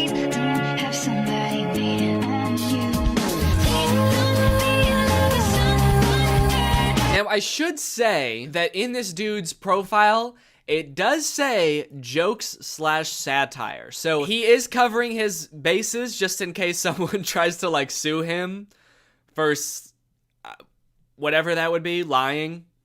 Being weird. In case anybody tries to sue me for being a little bit strange, it's all jokes. Also, all of his TikToks about like dating famous women are about him friend zoning them. Or like him like dating them and being like, yeah, I dated like the most famous woman in the world. It was trash. Low-key, I'm a little bit out of her league. I mean, look at me, dude. I've got tattoos and I live in a hallway. And he kind of tries to disguise it as sort of like self-deprecating, like, oh, what an idiot I am. I dated the most famous pop star in the world, and I was too good for her, and I broke her heart, ripped it to smithereens, and now I kind of regret it. Dope, I'm so stupid. Oopsie. And this is all of his content. Then like his whole friend group must just be famous pop stars, right? If he's friend zoning all of these girls and they're just his friends now. Maybe this is the only way he knows how to make friends. Put your back into it, tell us why, show us how, look at where you came from, look at you now. The caption for that one is, this is what I looked like when I friend-zoned Ariana Grande. Okay, that one's not even trying to disguise it as like a self-deprecating joke. That one's just like, look at how ugly I was when I friend-zoned a literal pop music icon.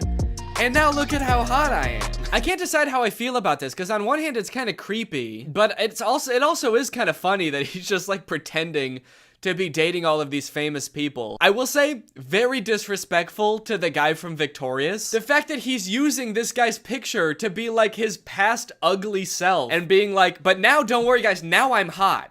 I don't look like that ugly-ass dweeb anymore. And he's like showing a picture that's not even him, it's some other guy. And he's also kind of like lying about things that guy did too now. He just starts assigning all of this horrible shit to this guy that's not even him. Yeah, this is what I looked like back when I robbed that bank. Can you believe this is what I looked like back then? Damn, that was the same year I blew up that hospital too. Shit, I've really changed since then. My name is Matt Bennett, by the way, and I did all those things. People just walk away from those videos being like, wow, that guy who played that kid in Victorious is kind of an asshole. Also, one of the weirdest things about this is he also posts all of these TikToks on Instagram, and he's verified on Instagram, which seems very weird because literally all he does is pretend to be other people, and somehow that gets him verified. But he does, in fairness, also say jokes and satire in his Instagram description. So when Instagram verified him, what they're saying is, don't worry guys, this really is the guy who pretends to be the guy from Victorious. If you're wondering if this guy really is who he says he is really the guy that pretends to date Selena Gomez. They do get a little bit creepier though. This one is like that sound that's like, back in the day, me and you, baby, we used to have fun. And it says, my mind when I bump into Ariana Grande when she's with her husband with like a, emoji. Imagine this guy that Ariana Grande's never met before bumping into her in public with her husband. Remember me? It's like, I've never seen you before in my life. Oh, the fun we used to have. If he keeps making TikToks like these are only going to get progressively more and more creepy the more like life changes Ariana Grande goes through. The next one's like me following Ariana Grande's daughter home from elementary school to tell her about all the good times me and her mom had. Me in court while Ariana Grande's trying to file a restraining order against me. And if you wonder if I hate you, imagine Ariana Grande's husband, like, just randomly stumbling across this TikTok. What the fuck? I don't even know this guy. Imagine if he sees all the other TikToks and, like, believes them, because he doesn't know. Babe, who is this guy? And she's like, I have no idea. And he's like, bullshit. You're just saying that. You're lying to me. This guy friend-zoned you, and now he hates me. And she's like, no, I literally have no idea who that guy is. He's lying. You obviously do know him. He was on Victorious. That guy was not on Victorious. You are so full of shit. He's verified on Instagram, babe. Okay, that one just throws off the whole thing. I thought he wanted Ariana Grande back. And all the other TikToks, he's like, damn, I wish I never friend-zoned her. And now he's saying I would never date her again? How do you reconcile those two? Oh, I wish I didn't friend-zone Ariana Grande. I wish I killed her. These are getting a little creepy, kind of like bringing her husband into it. There's one comment under this TikTok that says, you're using her name a little too much, I think. And he commented under it, I'm obsessed with her. I'm not using her name too much. I'm obsessed with her. I think I'm using it an appropriate amount. How am I supposed to stop using her name if I can't stop thinking about her? How does that make any sense? Again, I get that this is all a bit, you know, it's all jokes and satire, but I do feel like he may be taking the bit a little bit too far and committing a little bit too hard to the bit now. He's gonna get arrested and be like, that video that I posted of me over Ariana Grande and her husband sleeping was a joke. I was making fun of someone who would do that. The knife in my hand was a goof. You wanna know the craziest thing about this? Is all this dude does is pretend to be other people and pretend to be related to other people. And he has 1.7 million followers on TikTok. You know John Legend? Like an actual famous person just started a TikTok. You know how many followers he has? He's got 1.6 million followers. He's got less followers than someone pretending to be related to somebody famous. Dustin Tyler has 4 times as many followers as the actual guy from Victorious. Matt Bennett has 400,000 followers, and a guy pretending to be him has 4 times more. It's like, how do you get more followers by making TikToks about being like related to somebody than you do by being that guy? He hasn't just pretended to date celebrities, he also has pretended to be Keanu Reeves' son. People, tomorrow morning, 10 a.m., Santa's coming to town. And a lot of them have this kind of theme where like people and like potential girlfriends only like him because he's Keanu Reeves' son. And I just think it's kind of funny that in this fictional world where he can make up anything, he picks such a sad reality for himself. He picks these worlds where like he turned away the love of his life, Ariana Grande, and now he's bitter and he despises her husband. And he picks this world where Keanu Reeves is his dad, but like he can't really be sure if anyone actually likes him for him because everyone's just so obsessed with Keanu Reeves. He's turning his life into a tragedy. He's made a tragedy of himself. Also, I think it's kind of funny that in this scenario, it seems like the she that this video is talking about would be Ariana Grande. You know how Ariana Grande is obsessed with Keanu Reeves and that's a thing about her? screaming, crying.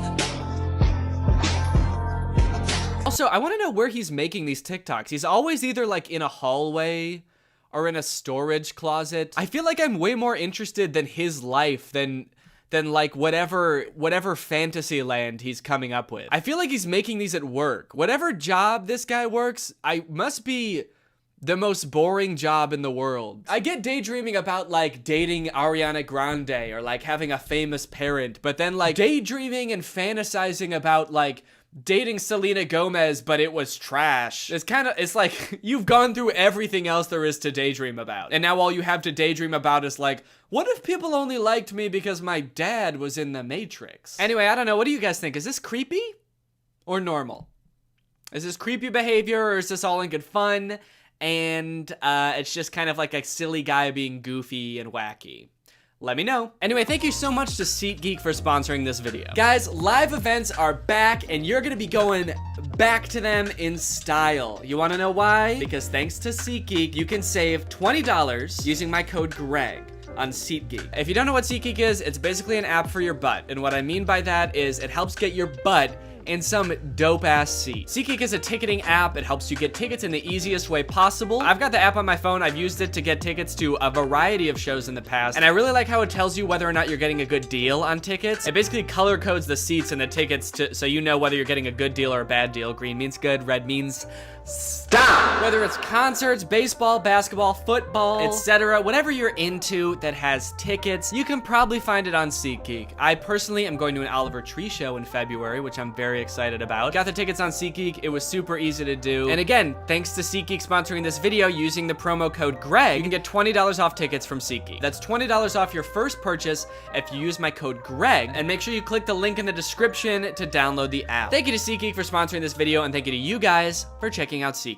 Bye. I want you to take a second to imagine a world where Mike Tyson, the famous boxer, is actually not known for boxing. In this world, Mike Tyson is instead a competitive pigeon racer. He's known around the world for how he cares for and obsesses over his pigeons. When he talks, he's not talking about boxing. He's talking about pigeons. And when you see him on TV, he's not boxing. He's racing pigeons. Now, what if I told you that you actually don't have to imagine that world at all, because that's the world that you live in. And also I do too. We all do. It's not just you, don't worry. We live in the Mike Tyson pigeon universe. I'm kind of making this video because I feel like I'm going insane. Like, I feel like I'm the only person who didn't know this about Mike Tyson. The man is obsessed with pigeons. And see, the thing is, I feel like I knew he was into exotic animals before. Like, I feel like I've seen pictures of him with tigers. That's a thing, right? Mike Tyson tiger. Yeah, okay, there we go. So that's a thing people know about him, because I knew this. I'm not even into boxing. Mike Tyson and his strange relationship with his pet tigers. Well, dude, honestly, wait until you find out about his strange relationship with his pigeons, man. This is a clip from a show on Animal Planet called Taking on Tyson Ready to Rumble. This is a show exclusively about Mike Tyson's competitive pigeon racing hobby. So first off, terrible name for a show, dude. You picked one of the most famous boxers in the world and titled the show Ready to Rumble and expected people to know it was about pigeons? Pigeons don't rumble. Do they? I actually don't. I don't know, I guess. Anyway, this is the first clip that I saw that led me down this rabbit hole, so I feel like I should show it to you guys first. This is a trailer for this show. Pigeons are born to fly. That's why God gave them wings. That's such a ridiculous yet obvious thing to say. I don't know who this guy is, but I hope he gets a lot of screen time in this show. I'm just trying to imagine who he was talking to. Like, what was that in response to? Mike Tyson being like, dude, I love pigeons. I just don't get why they have wings, you know? When I look in the mirror, I'm only looking at one winner. That's me, baby. So this trailer doesn't really explain much about the show, but you do get a look at the cast of characters. It's all the toughest looking dudes you can imagine, Mike Tyson included, and they're all super into pigeon racing. There's this guy who's even doing boxing motions. Yeah, you know what I'm ready to do. We got Mike Tyson in here. We're ready to breed some pigeons, baby. You've got this guy who's standing on a rooftop smoking a cigar. It all feels like this is a Rocky-esque documentary about someone getting ready for a fight, but instead it's a bunch of men participating in the most whimsical sport I could imagine. The only person I've ever seen that's this into pigeons before is the lady from Home Alone 2. So in my head, that's what a person who's into pigeons looks like. So I was very surprised in this commercial to see all of these super tough dudes being like, my friend Mike Tyson here, he doesn't like to lose, especially now when it comes to racing little tiny birds. I'm just looking forward to beating Helder and Joe Green, okay? Taking on Tyson. New episode. At the end of the trailer, it kind of looks like he's trying to fly away with them. Take me with you! I want to fly away with you! I want to fly! Okay, here's another clip. This one's called Taking on Tyson Neighborhood Blues. By 1976, Mike, aged 10, had been abandoned by his father and lived with his mother, brother, and sister on Atlantic Avenue. Okay, so right now seems just a pretty standard documentary, honestly, about Mike Tyson's life, talking about his difficult upbringing. But if I know Mike Tyson, there's probably one thing in particular in his life that he could sort of channel all of his frustration into that would eventually get him out of this situation. It was as a child adrift on these streets that Mike first connected with the birds. Yep, and that's what I thought it was gonna be.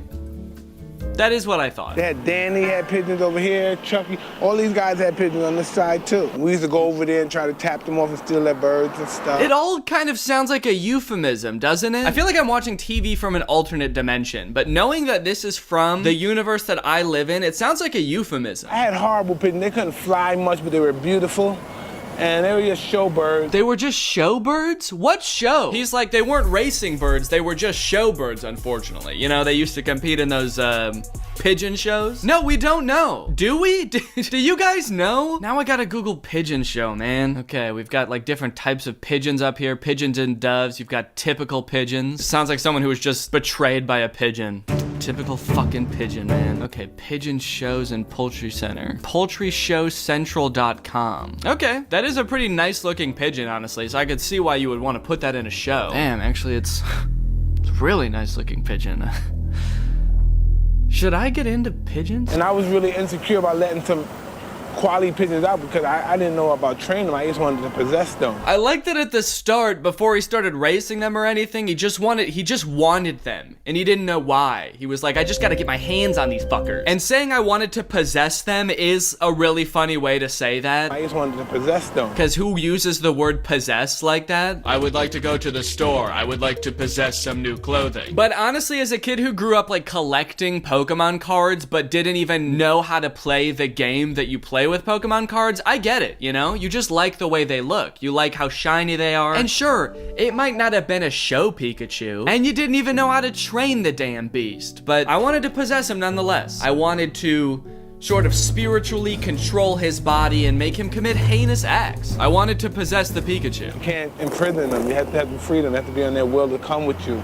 And that's where you get the gratitude to believe that they're here because they love me. This bird has a bond with me. This is my bird. I mean, look, don't get me wrong. Seems like a nice hobby, honestly, and it seems like it makes Mike Tyson really happy. Seems like he has a lot of emotional connection with these birds. I love that for him. I just personally wish that somebody fucking told me that this was a thing. It was surely somebody's responsibility to tell me Mike Tyson was obsessed with pigeons. It also is a little concerning that it seems like it took him a long time to learn that he can't imprison the pigeons. You can't imprison them. You have to have the freedom. They have to be on their will to come with you. And after 20 years of shit, basically torturing the pigeons, I learned that you actually do have to let them fly sometimes, because that's what they do. They're birds. That's why God gave them wings. This bird has a bond with me. This is my bird. Cuts to a pigeon that has no idea what the fuck is going on. This bird loves me. This bird knows who I am. This bird remembers it's me every time I see it, and I love him too. The birds actually probably do know who he is and do, like, you know, have a bond with him. I feel like birds are pretty smart, more smart than people give them credit for. Parrots can talk, so I know at least they're smart. But for Tyson, Brownsville was never a happy home. Thank you, baby. I love you. I don't miss this neighborhood. That's such a funny cut. I mean, I get what they're trying to say, but it just cut from a woman being like, we miss you so much, oh, we love you, to Mike being like, I fucking hate this place, man, and everyone here. The only people I fuck with around here are the pigeons, actually, come to think of it. Where are the pigeons at? One of the best documentaries on pigeons so far. So far? Okay, this is like an entire paragraph, but I feel like there's so much to unpack in just that first sentence. First off, so far? How many more pigeon documentaries do you think there's gonna be? Also, this is a documentary about Mike Tyson. It happens to be about his love for pigeons, but it's not about pigeons. It's not like pigeons evolved from dinosaurs 4 million years ago and they eat bread and they like flying around and some of them know Mike Tyson. No, the video's about Mike Tyson. This whole thing feels like if there was like a documentary about Tom Brady that came out that was like Tom Brady, a living legend, and that's the name of it. And then the whole thing is about how he like knits competitively. He does competitive knitting. You can't imagine how many ferocious beating I took over these pigeons. When my life was at stake and guys, people throwing you off the roof, kicking you, man, over these birds. Actually, Mike, that is 100% true. I would not believe it. I actually do not believe someone threw you off the roof over some birds. Although it would be sick to see, dude. Imagine Mike Tyson's trying to like steal somebody's pigeons. They throw him off the roof and then Peter Pan style, Mike Tyson comes floating back up on top of the roof carried by his pigeons. He's like, they may just be showbirds, baby, but they're my showbirds and they love me and they know who I am.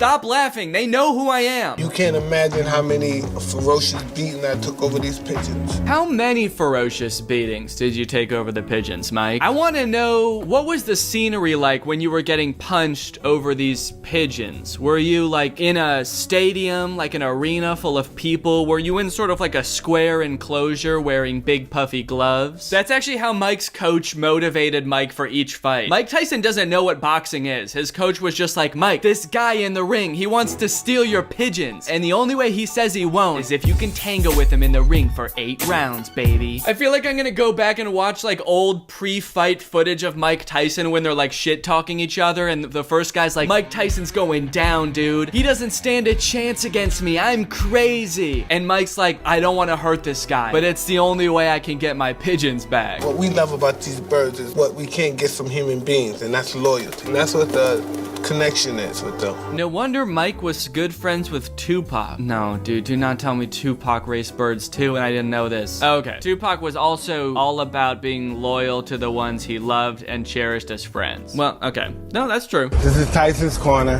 This is something I absolutely adore doing, of course. I'm a pigeon man. Anybody that's familiar with having the pigeon bug knows this is gonna be amazing. Okay, so in this clip, you can actually see some of the pigeons that Mike owns, you know? He's talked about how he likes pigeons, but this is the first time we're actually getting to see, like, part of the enclosure where he keeps all the pigeons. You know, I've been doing this since I was 9 years old. You know, of course, people are more familiar with me being a fighter, but... I'm glad, honestly, that he said it, because it's what I've been thinking the whole time. I'm glad he at least acknowledged the boxing. I even felt like at the beginning of this clip, I was being gaslit, because he's in a boxing gym, but he's like, and you know why we're here? To talk about my pigeons. I wanted to show you these beautiful white bars that this bird possesses. There he goes using that word again, possess. I think he just really likes that word. He uses it a lot for someone that's not like a wizard, right? What do you say to people who say pigeons are a nuisance?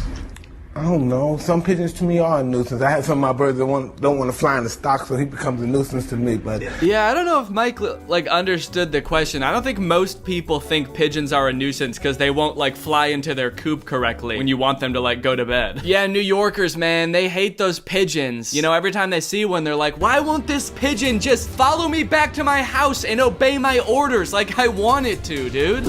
I can't believe it. Oh my God. Holy shit! That's the Mike Tyson I know, man. Come here, little birdie, sweet little bird. Yeah, come here, fucker! He just got done talking about, like, not showing hostility towards the birds, too. Of course you're gonna have some kind of hostility towards them if you have no kind of understanding. Yeah, you gotta have understanding, you know, you gotta be loving and caring. Come here! Caught it right out of the air. I can't believe it.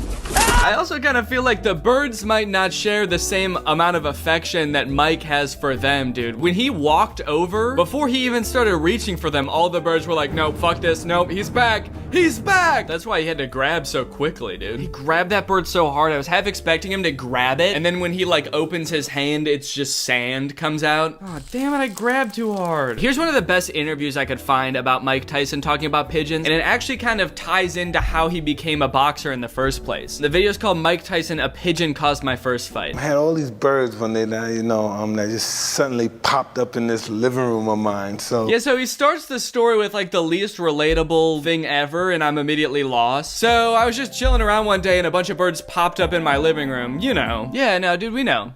We get it. I told some friends of mine from another neighborhood, and they brought some other guys from the neighborhood to steal the birds. One guy put a bird in there and ran out, so I ran after him. Please give me my bird. Please, can I have my bird? Oh, you want your bird? First smack me. You want this? And the bird ripped the bird head off, hit me with the bird, threw blood on me. So, the story is someone stole one of his birds, and then he ripped its head off and threw it back at Mike? Did Mike Tyson fight Ozzy Osbourne? Was that his first fight? Again, I feel like I'm in an alternate dimension where, like, birds are currency. You walk down a dark alley at night and you see old women getting their pigeons stolen by burglars and ski masks. How many do you have? I don't know, I may have 100 in there. It's 100 what you have altogether, or do you have more? No, I have a few thousand in New York City. Okay, that's what I thought. At first, I thought that was a joke. Him saying, I've got a couple thousand in New York City. I thought he was just being like, well, every bird in New York is mine. I thought that was the joke. No, he actually does have thousands of birds in New York. Because every time in an interview, when someone asks him how many birds he has, it's like a drastically different number, but it's always at least 1,000. Mike Tyson has a shit ton of birds. And if you watch a little bit more of this interview, you might find out why the number is so drastically different every time he brings it up. Part of my life is just just like a guy that owns horses and watches his horses, or have cows or dogs. You know, it's just a part of your life. If you don't have them, like, it's a bad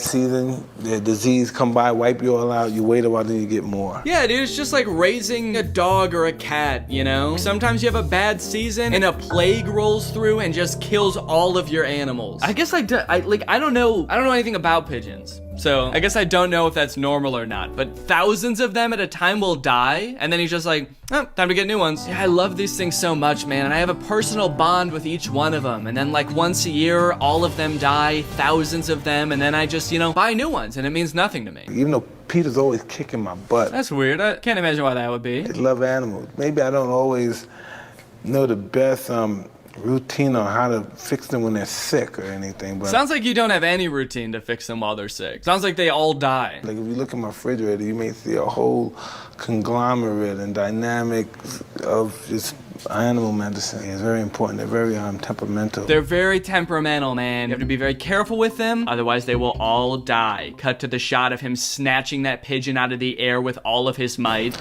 They'll fall to pieces any moment. Aren't these the birds that survive in like the dirtiest cities in the world? I think it might be you, man. I hate to say it, I think you might be killing these birds. And people might not understand this, but this is, you can take them 600 miles away, right? And they'll still come back to your coop? The record is just for 600 legally, where the birds is usually able to fly in one day.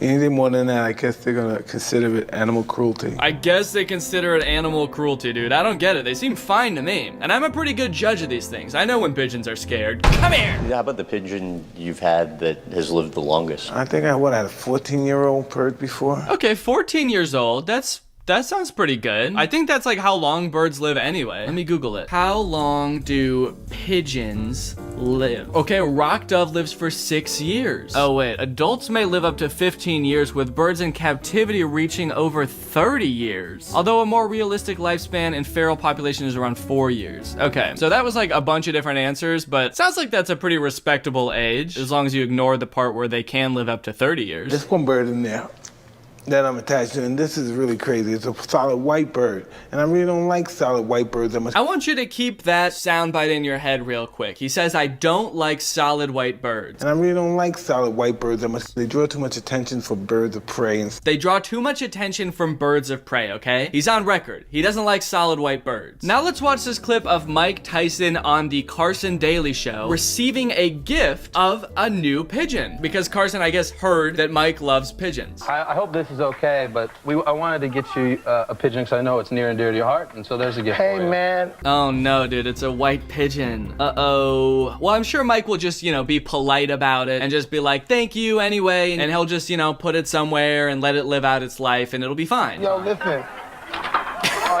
Immediately scares the shit out of the bird. Mike, I don't think you're as good at reading pigeons as you think. Or maybe he just hates white birds that much, where he's just like, oh, hey, fucker, hey. Oh, Carson, man. How do you open the cage, man? Open the cage, man. I want to kill this bird. I hate this bird, man. How do I get in this thing? What do you think? It's a pretty, is it pretty? No, it's a piece of Carson, but I'm gonna discuss it and tell you why. I'm gonna Is it really?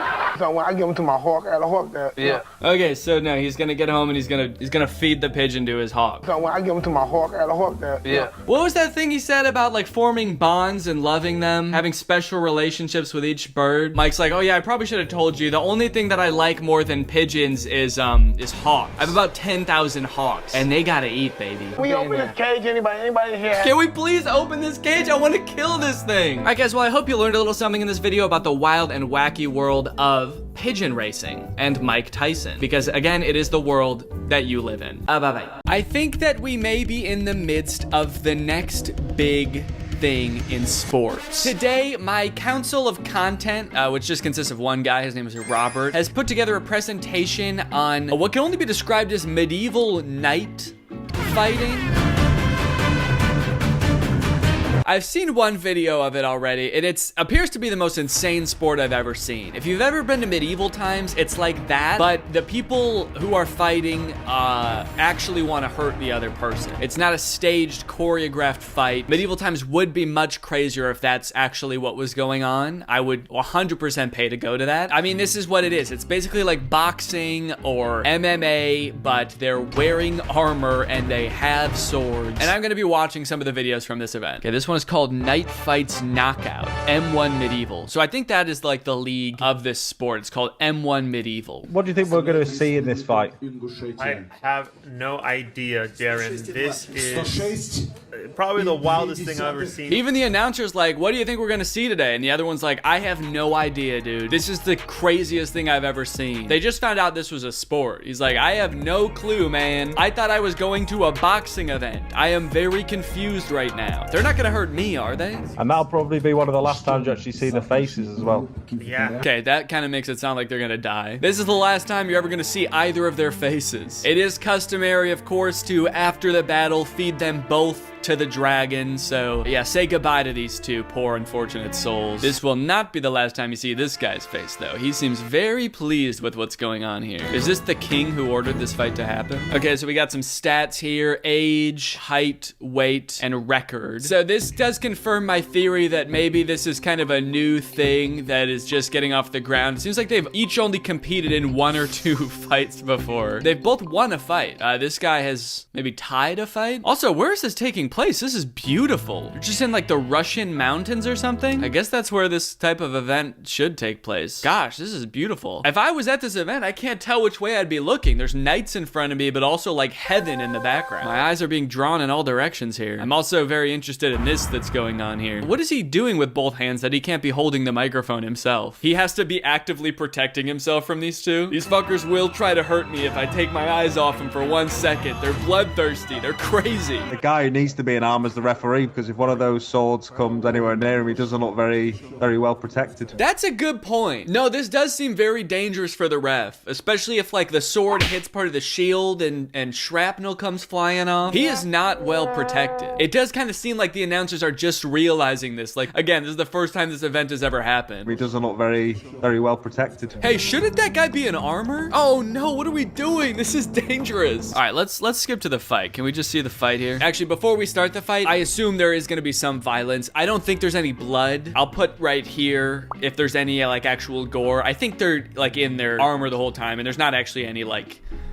bodily damage that you see. And for the YouTube algorithm watching this, for all we know, these could be robots. So this might not even be real human combat. These could be robots. In fact, I think they are. In my personal opinion, I think these are robots. We saw other guys put on the mask and then it cut and now these are robots, so take with that what you will. Also, are they wearing dress shoes? Those dress shoes? Fancy robots.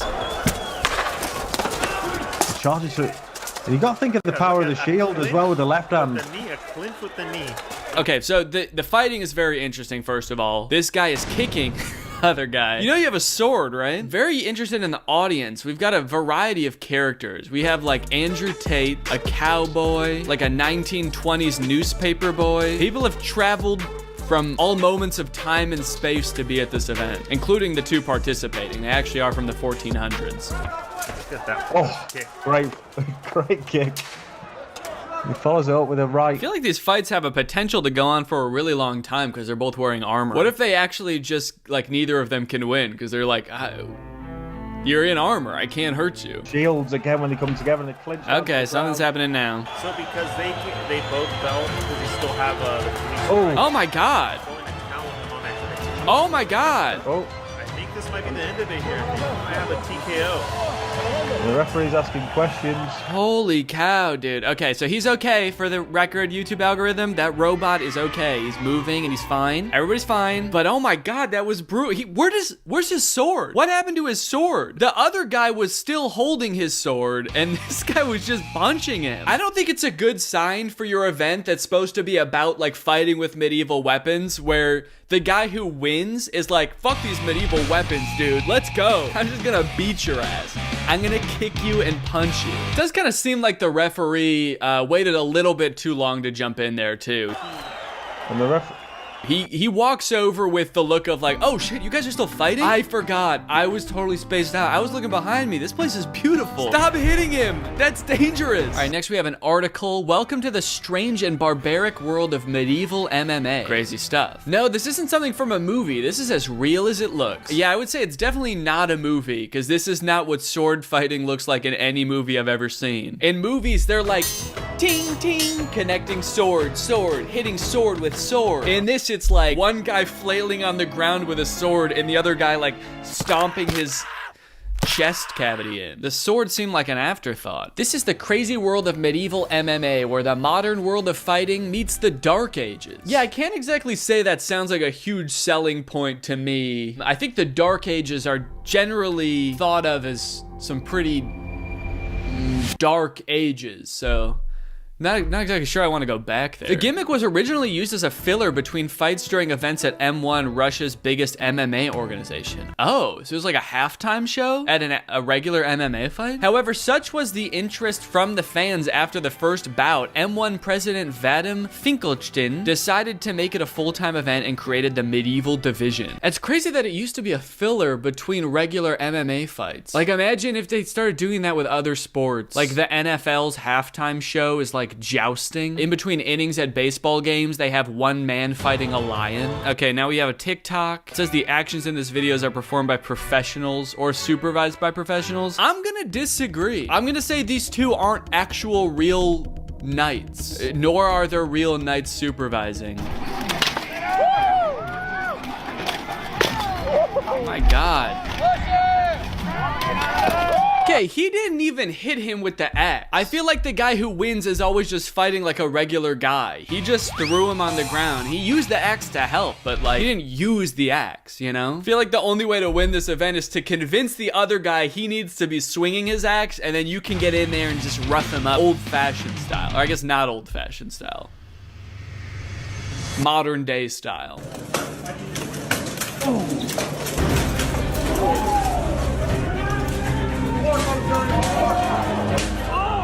My God. Wait, where are they fighting? Is this like a CrossFit gym? There's like exercise, like medicine balls in the background. Yeah, there's a pull-up bar back there. Is this what CrossFit is?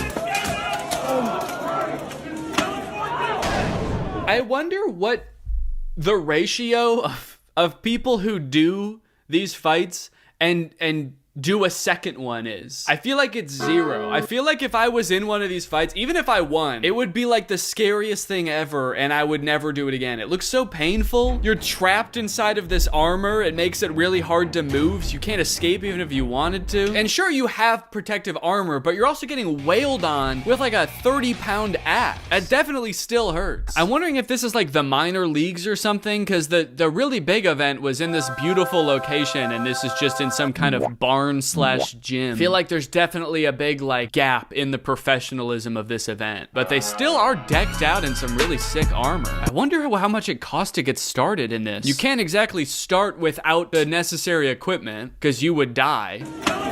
You can't spar with someone and just be like, it's all right, we'll use the axes still, just no armor because we can't afford that yet. I feel like it's got, like, this has to cost thousands of dollars. This is a rich man sport, to be sure. Okay, now we've got knight versus samurai, an unexpected ending. The beginning is unexpected. I thought it was just knights. We're introducing different kinds of fighters into this now. The next one's like knight versus Navy SEAL, and he just has a gun. Yeah, they actually let you bring any weapon into this. It's totally fair. So I just sort of sniped him from the other side of the ring and I won, obviously. All right, well, let's see what the unexpected ending is. If it's just one of them beating the other one with their bare hands, I hate to say it, but it won't be unexpected.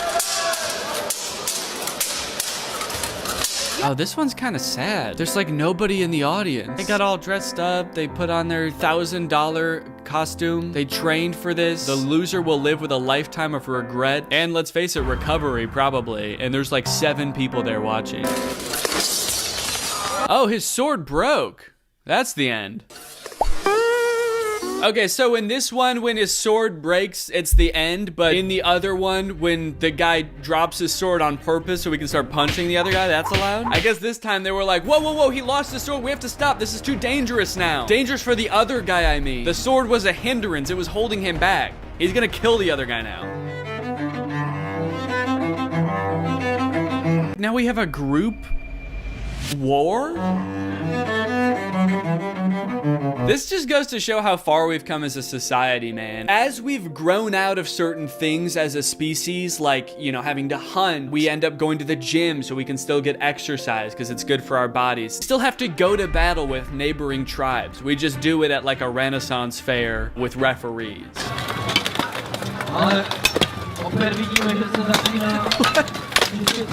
What is this, man? There's no strategy here. I hate to say it, I don't even know if there's skill. It's like, what do you don't, who are you even fighting against? Everyone's wearing the same thing. Are there teams? You're also wearing a helmet where you can see like this much. You don't even know who you're fighting or if you're fighting anyone. You could be on the ground and think there's people all around you and there's not. I really shudder to think about the long-term consequences of being in this sport for any amount of time, really, like more than one fight. And I can't imagine there's a lot of money in it, you know? Like football has been proven to cause like head injuries and pretty serious lifelong damage in many instances. I'm gonna say this is worse. I'm gonna go out on a limb and assume that this is worse, and you don't even get to be rich as a result. With that being said, it is kind of interesting to watch, you know? If this became the next big sport, would I watch? Maybe a little bit.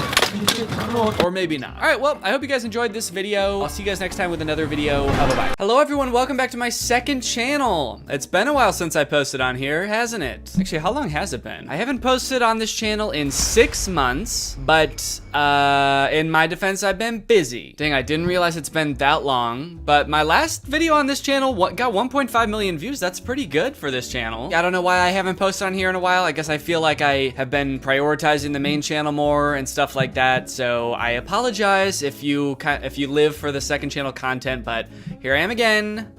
I've got a LaCroix, and I want to try to do a Reddit video. It's kind of a thing that other YouTubers do. Shout out to Cody, kind of his thing on his second channel. I think PewDiePie does it too, so it's sort of his thing. A lot of people have it as their thing, and so now it's gonna be my thing too, now, on this channel, maybe. I don't know, I'm gonna do one and we'll see if it's fun, and then maybe I'll do more in the future. I want more things to post on this second channel, because I do feel like I did put in a bit of an effort to make this second channel and to get it to where it is today, and then I stopped posting on it. So if you don't know, I have a subreddit. It's r/Danny Gonzalez, and people post on there fairly often, and I check it out once every couple days just to see what people are saying. And sometimes there's funny excuse me. And sometimes there's funny stuff on here, and sometimes there's like questions that people want to know about me and stuff like that, so maybe I can answer those and it would be interesting, or interesting to see my reaction to some of the things on here. So let's go ahead and look at my subreddit. Should I sort by hot or new? I feel like we probably want the cream of the crop for our first try, especially since there's not that many people posting on here right now, so we'll probably want to go for hot. This is the top thing on my subreddit. Behold the Gregma Nation. It was posted 15 hours ago. It says Alpha, Sigma, and Gregma. Yeah, I guess I am sort of the pinnacle of man. The absolute peak male that there could be. Maybe I should start making tutorials on how to be a Gregma male. And it'll basically just be a tutorial on how to act like me all the time. So basically what you're gonna wanna do in any social situation is try to avoid conversation as much as possible, because you know you're not very good at making conversation. If you're at like a restaurant or something and the waiter makes a mistake, maybe they bring you the wrong drink, it's important for you to apologize to them even if they misheard you, because it does feel like your fault, even if it's not your fault. If you wanna be on the top of the male hierarchy, it's important that you cannot grow a beard. I think that's the clear progression from Alpha to Sigma to Gregma. He starts off with a pretty full beard. It gets a little patchy when you get to Sigma. By the time you're Gregma, you're basically a baby. Danny should have one of these in every single corner of his room.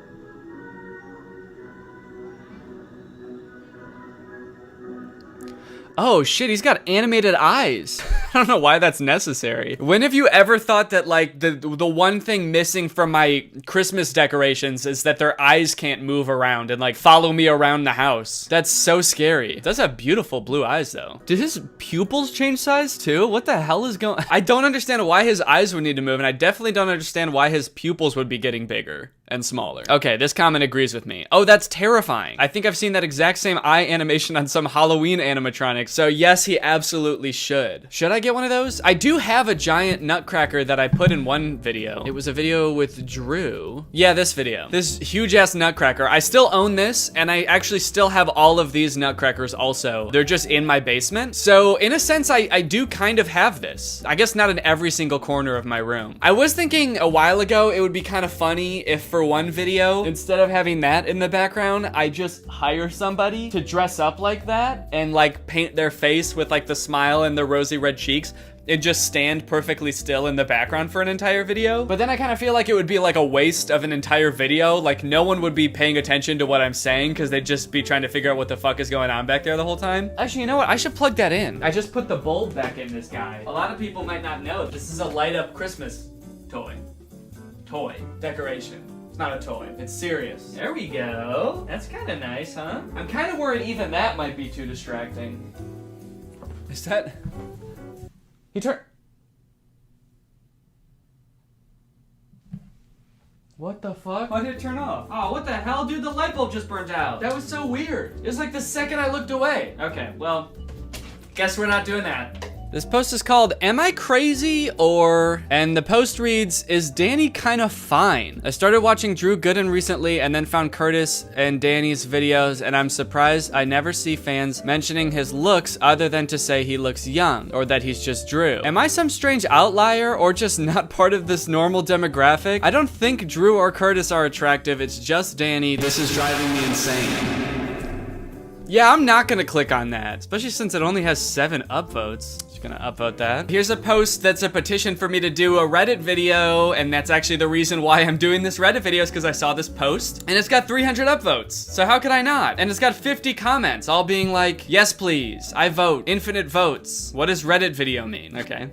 I'm sure if he knew, he would have voted yes. Okay, this post says, Sup, I like Greg, and it looks like a selfie. I don't know what this is supposed to be. Is this just a guy posting a selfie? This looks like a selfie from like 2006, if it is. What's up? Just wanted to say hi from 2006. I know Danny hasn't started making YouTube videos yet, but I just wanted to hop in and say what's good. Love the content, dude, and I like Greg. Part of me thinks that this is maybe supposed to be a doppelganger, because this guy has a big nose, and anytime anyone sees someone with a big nose, they post it on this subreddit saying it's a doppelganger. But there is a doppelganger label for this subreddit that this person did not use. They just put it in general. Okay, let's see what the comments say. Maybe someone can glean what this is supposed to mean. Someone said, it's Curtis. I guess they're probably talking about the guy with the curly hair. Is this meant to look like me and Curtis? Don't really think it particularly looks like either of us. Oh, this is when me and Curtis met in 2006. This is from that video where we sort of linked up as 12-year-olds and made a vlog together. I forgot, this was actually our first collab. I was so nervous, you can tell by the way I'm standing. Person said, screw Apple products, we're using potato products over here. And then the original poster commented back, indeed. So he seems to know that this is a shitty picture and he's proud of it. Okay, this is sick. I actually commented on this. This is from 3 days ago. I built Danny's old setup in Minecraft. This person like modeled this room in Minecraft, but the way that I used to have it set up, added all the decorations and stuff. I don't even know how you do some of this shit in Minecraft. Maybe they have it modded or something, but they got the Greg letters and the shelf and the nutcracker, the curtains. It looks very good. I commented on it and I said, why is my comment not top comment? My comment is like 5 comments down, even more than that. Wait, where is my comment? My comment's like almost at the bottom. You guys know this is me, right? Hey, people on my subreddit, this is me, Danny Gonzalez. I even have a thing under my name that says, it's me, Danny, I'm Danny. If I comment on something, upvote it, all right? How embarrassing is that? I don't even have the top comment on my own friggin' subreddit. Let's see what other people are saying. Where the fuck do you get a little cactus? That's solid callback. Someone responded like, honestly, I assume Chisels and Bits mod. Like this person is really so aggressively asking where they got the little cactus on the shelf. Where the fuck did you get that? I've been searching in Minecraft for years for a little cactus. Person's probably like, dude, take it easy, man. It's probably just a mod. Dude, that's amazing. How long did it take? No response. He's probably all crafting something else. Someone else's room. Maybe he'll do a different room in my house. Maybe my bedroom. I don't think I've ever showed that in a video, so it would actually be very disturbing if they were able to do that. Oh, someone said, if you subscribe and don't turn on notifications, are you potentially Greg instead of truly Greg? Or are you just Grr? The EG can only be acquired by clicking on the bell icon. Okay, so are you like potentially Greg or are you like half Greg? You're just Grr. I think I voted on this. I think I voted GR. But now that I think about it, I mean, like, I guess you're probably more just like a potential Greg or like a Greg in training or like a beta Greg. You know what? I'm gonna comment on this. I'm gonna set the record straight. You're beta Greg. And the alpha Gregs and the sigma Gregs have their notifications on. Actually, maybe alpha Gregs are subscribed with notifications on, and sigma Gregs are also subscribed to this channel with their notifications on. I think that makes the most sense. It's that time of year again. Time to play I'm Gonna Kill Santa Claus. Did you guys know that this is my most viewed video on YouTube? I think just a few months ago, it passed one of my Troom Troom videos, and now it's my most viewed video. I'm Gonna Kill Santa Claus has 17 million views, compared to 15 million, 13 million are my other most viewed videos. 17 million views! And it's not even like one of my regular videos. It's a music video. I should make more music videos. I haven't made one in a long time. I have a few songs that are like straight up done, and I've just been kind of like putting off making music videos for them. I should do that. It just takes a lot of time to plan, you know? But I have a lot of fun doing them, and it could become my new most viewed video, so why not? Maybe I should give it a go. Danny has spooky songs and this song. It's official. We need a Thanksgiving song from him ASAP. I think I thought about doing that once. I thought about like releasing a project of like spooky songs, and one of them was gonna be called November 1st. That was actually sort of like a diss on Thanksgiving and November as a whole, because like, you know, if you think about a spooky guy, his favorite day of the year is Halloween, and then probably his least favorite day would be the day after that, where everyone goes back to normal and pretends that shit never happened. Actually, let me see if I can find that, because I know that I started making part of it when I just have it private on my SoundCloud. This was like years ago. Yeah, November 1st, 2 years ago. I don't think I finished making this, but forgive the singing. This was definitely a rough draft. Yesterday I saw so many sexy cats, but today I just see normal cats. What's up with that? Yesterday I walked around dressed in a witch's hat. When I tried that shit today, everybody laughed. Why can't I be— So that probably answers your question of whether or not I'll make a Thanksgiving song. Fuck Thanksgiving. Fuck Thanksgiving. Someone commented under this, I don't have Thanksgiving, what's it like? And then he responded with kind of a sweet little explanation of Thanksgiving. Well, it's just a lot of food and your family getting together. Turkey is normally the go-to for the main dish, but my family makes stuffing and mashed potatoes and roast some veggies, and we eat until we can physically eat no more. Then we have some pumpkin pie. This post just turns into like a really sweet post about the meaning of Thanksgiving. It's about giving thanks. That's really the heart of it. Wait, what was this post about again? Killing Santa Claus. That's right. Okay. Does anyone still watch Danny's videos that came out 2 or 3 years ago? Looks like everyone does watch my videos that came out 2 or 3 years ago. That's kind of sweet. I have a few of my videos that are like favorites that I go back to and watch just for like nostalgia every once in a while. Especially videos that I filmed with other people, like my collabs with Drew or Curtis, or like videos from tour. If I'm feeling especially nostalgic. I guess some of them aren't even my videos, but like I'll go back and watch the Gooby video every once in a while if I want a good laugh. It's just kind of fun. And sure, maybe it is a little bit narcissistic to be enjoying my own videos, but I do it for nostalgia, just to kind of remember what it was like to be on the road with my boys or hanging out with my boys and having a good time. How did Danny get into music? I know he majored in computational media and that he's always wanted to do comedy and videos, but I don't know if he's ever mentioned how he got into playing guitar, writing, or producing music. I'm really into music, so I would like to know more about that. That's actually kind of a good question. I don't think I've ever been asked that before, or I don't think I've ever answered that before. I don't think he's ever answered that, but I know that he made music on one of his childhood YouTube channels, so I think it's safe to say he's been into it for a while. That's true. I did. I wonder what the first like musical thing I ever posted on YouTube was that I produced. I think the first bit of music I ever posted on YouTube was this video.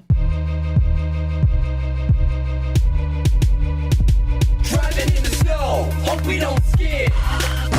What was that? We hit a kid. Produced by yours truly. I started making music for 2 reasons, actually. One, because I wanted to make videos like this. I wanted to make music for videos that I was gonna make with my friends because we had a YouTube channel together. But I think that the reason that I actually downloaded FL Studio, which is what I started making music in, is because I listened to Skrillex in high school and I wanted to make dubstep like Skrillex. Well, let me see if I can find some of that actually. I know I posted it on an old SoundCloud account. Let's see, this is the first thing I ever posted on SoundCloud. reupload. So probably one of the first things I ever made. This was 10 years ago, sometime in 2011. I would have been a junior in high school at the time, probably. This is when I started making music.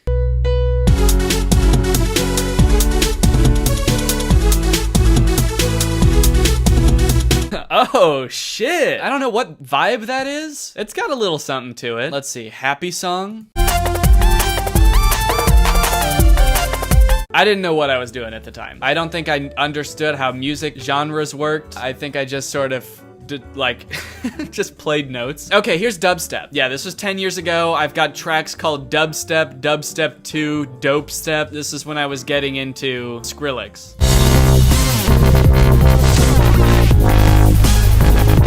Dude, I haven't listened to this in so long, but like I remember making this. That's so weird. What is SpongeBob remix? I hope my horrible ugliness won't be a distraction to you.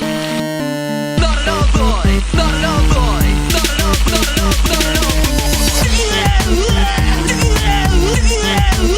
Okay, that shit actually, that goes hard. Oh my God. So yeah, that's how I got into music. Okay, this is the kind of meme I like to see. This is like a real ass meme. Facebook and Meta. Why doesn't this have any comments? This should have more upvotes and more comments. This is an actual meme related to my videos. Topical, very nice. Danny looking a little different here. Okay, I've gotten a lot of comments saying I look like the new Buzz Lightyear, and honestly, I think I see it. Let's compare here. This is a picture of my face from a thumbnail, and then here's the new Buzz Lightyear. We both have the blue eyes. I think the eyebrows are pretty similar. I get it. I see why people are saying it. I'm gonna cut this fool's face out, and I'm gonna put it on my face, and then we'll see how it looks. Dude, that does look like me. It's me.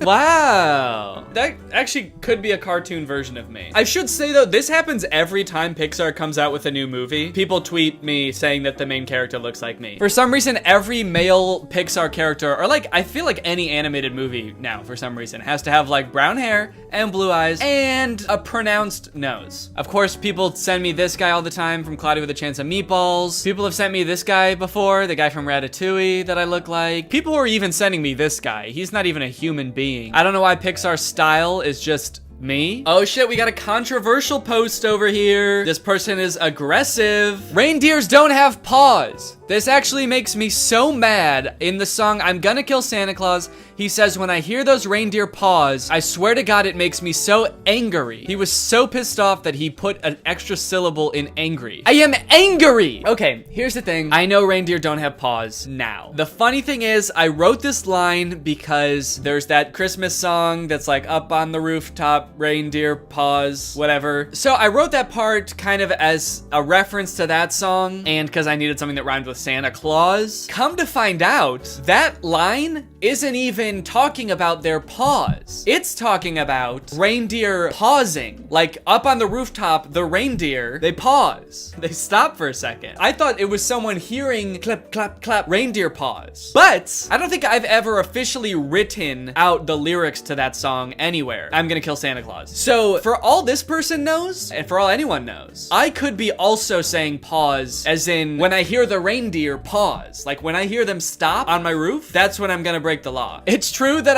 I was misinformed while writing the lyric, but I do think that it holds up because you can just change the version of pause and it's fine. Santa's reindeer are just built different. You know what? That's a fair response too. They can also fly. So it's like, you know, reindeer can't really fly in real life. So maybe that he can fly and he also has paws instead of hooves for some reason. This video is sponsored by Raycon, specifically Raycon's new everyday earbuds. These are them. It's the same great company that have been making these high quality earbuds that are half the price of other premium audio brands, but now they're even more convenient. They've got a better design, better sound quality, an improved rubber oil look and feel, and a built-in microphone for taking calls. All in all, they're great earbuds. These things fit really well. Both Laura and I will go for runs wearing these. I could be running for like an hour with these things in my ears and they won't fall out. They actually come with a bunch of different size of the gel ear tips so that you can find the right size for you. And all in all, these are just high quality earbuds. They're designed well. They don't like feel like cheap and like they're gonna fall apart. They feel sturdy. They come in a nice case that charges them. They offer 8 hours of playback time and 32 hours of battery life. And if for some reason these aren't the right earbuds for you, they do offer a 45-day happiness guarantee. So if you're looking for some new wireless earbuds, whether you have wired ones right now, which are not ideal for any sort of like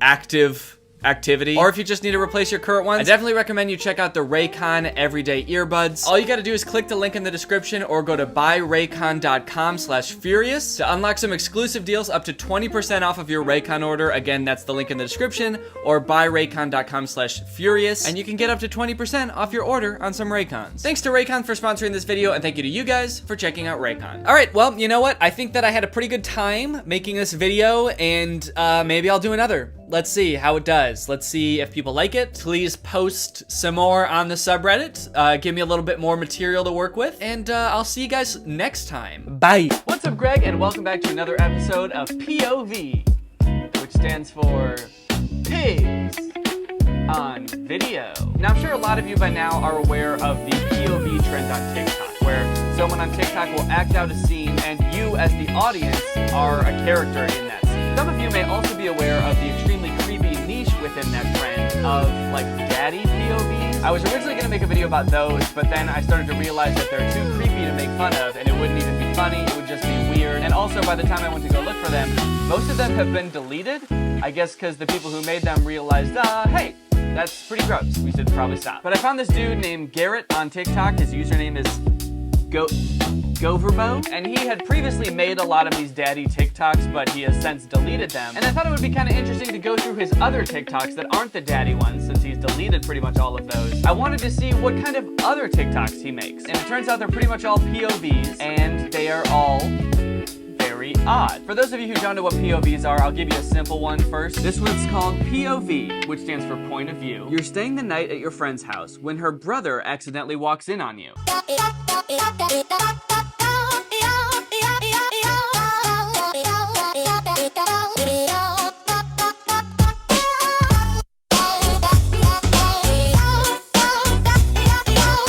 Pretty much everyone's fantasy, I think we can agree. You're staying at a friend's house, there's a knock on the door, and their brother comes in, and he, like, eyes you up and down. I think deep down we'd all like our friends' brothers to undress us with their eyes. Just sounds kind of fun. But I would say that them being that innocent is pretty rare with old Goverbo. For example, this one is called Your Boyfriend Snuck Into Your House After You Ignored Him All Day. A pretty reasonable response, honestly. Let's check it out.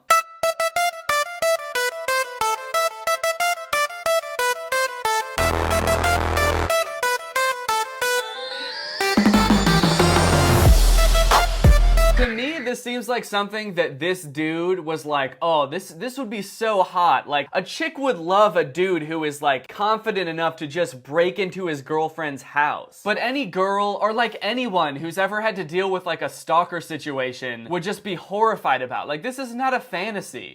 I want me a boyfriend who's not really so much of a boyfriend, but more of a stalker, because I don't really know him, and he keeps texting me. I don't even know how he got my number. But after a day of me not responding, if he could, like, break into my house, that would be awesome. Preferably while I'm, like, taking a shower or some shit. Do you think that he would actually do this? If she's not responding to you all day, like, you probably did something wrong, right? Like, she's not just ignoring you for no reason, or maybe she's busy, maybe she just wants some space, but you're just like, nah, fuck that. I'm gonna break into her house. And when she finds me, I'm gonna say, pick up the phone, baby. So yeah, kind of like romanticizing a creepy stalker relationship. Not great.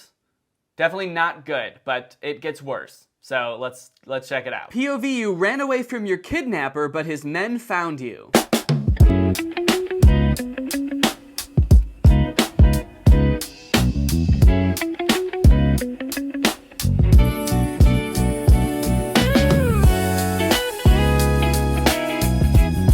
That's how kidnapping works. Now you're stuck with me, because I kidnapped you. Really nice of him to spell that out for us. Thank you, Goverbo. I don't get how this is like an appealing situation for anyone. You could make the argument that, like, sure, lots of people probably think he's cute, but that doesn't mean that you want to be kidnapped by him. Do you know why people get kidnapped? It's not for good reasons. It's not like this dude is like, sorry, I just wanted to kidnap you because I want to be your boyfriend. I want to treat you really nice, and you're free to go whenever, okay? People get kidnapped for really dark, bad reasons. Like, it seems like the point of this is that you're scared that you got kidnapped, but then he takes off his mask and you're like, woo!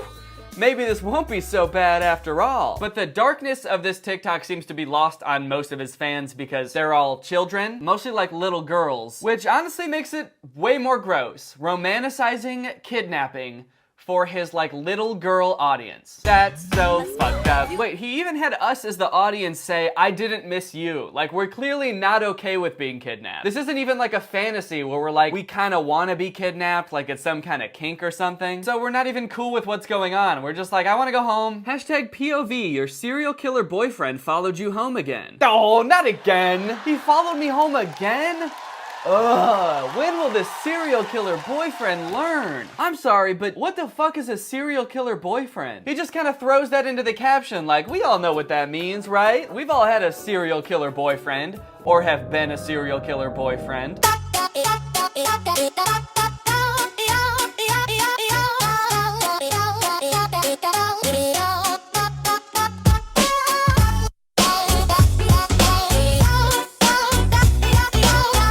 I like that he knocked at the beginning. He may be a serial killer boyfriend, but he has manners. He's not just gonna barge into your house, unlike that other boyfriend that will barge into your house.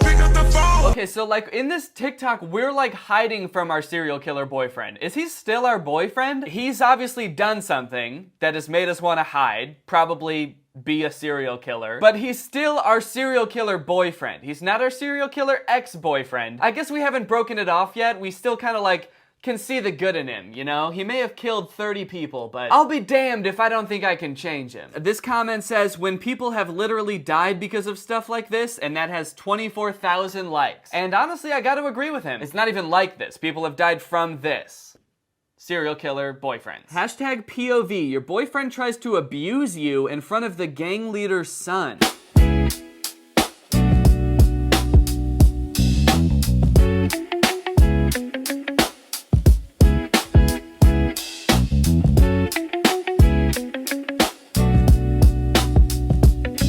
Even mean? I don't understand the premise of this TikTok. So my boyfriend is trying to hit me or something, but then we're saved, and not by the gang leader, but the gang leader's son. First off, are we in a gang? Did our serial killer boyfriend initiate us into a gang without us knowing? This is the first I've heard of it. There have been no other TikToks so far about us being in a gang. So you just have to accept right off the bat, you're in a gang. I really love that it's not the gang leader that's saving us. Like that would be almost like this, I could understand that being kind of like a hot, powerful position, you know, he's in charge, but instead it's the gang leader's son. I just picture like this 12-year-old dweeby kid, like, listen here, Buster, you don't want to tussle with me. My daddy runs this gang and he's strong as hell. Nothing hotter than a man with a powerful dad. POV, I have no real money or influence, but my dad runs a gang. Hashtag POV, you threatened the new mafia boss's son. Okay, so I guess this is another one about the gang leader's son.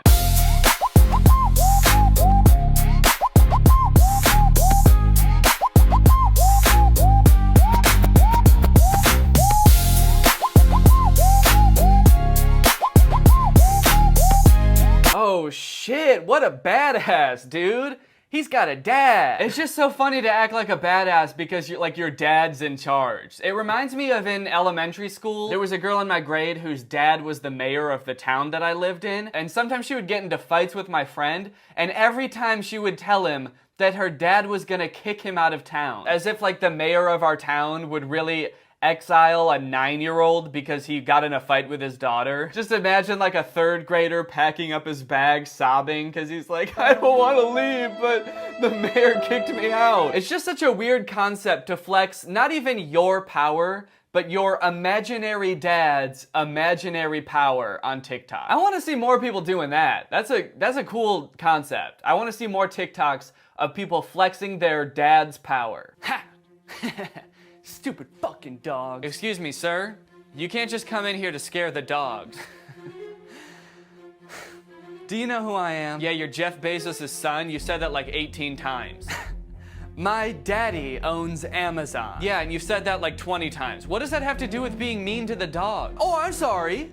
I'm so sorry. You think that just because I haven't spoken to my father in 5 years doesn't mean I can't get old King Amazon on the phone right now and tell him to make your Alexa evil? I didn't think that until just now, but honestly, yeah, it sounds like you wouldn't pick up.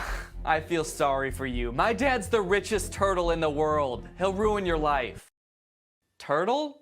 I said man. I'm sure you meant man, but you said turtle. My dad doesn't look like a turtle. This one is one of my favorites. It's called #POV. You tell your vampire dad about the boy who hits you at school. So get ready for vampire dad. Low back. Low back.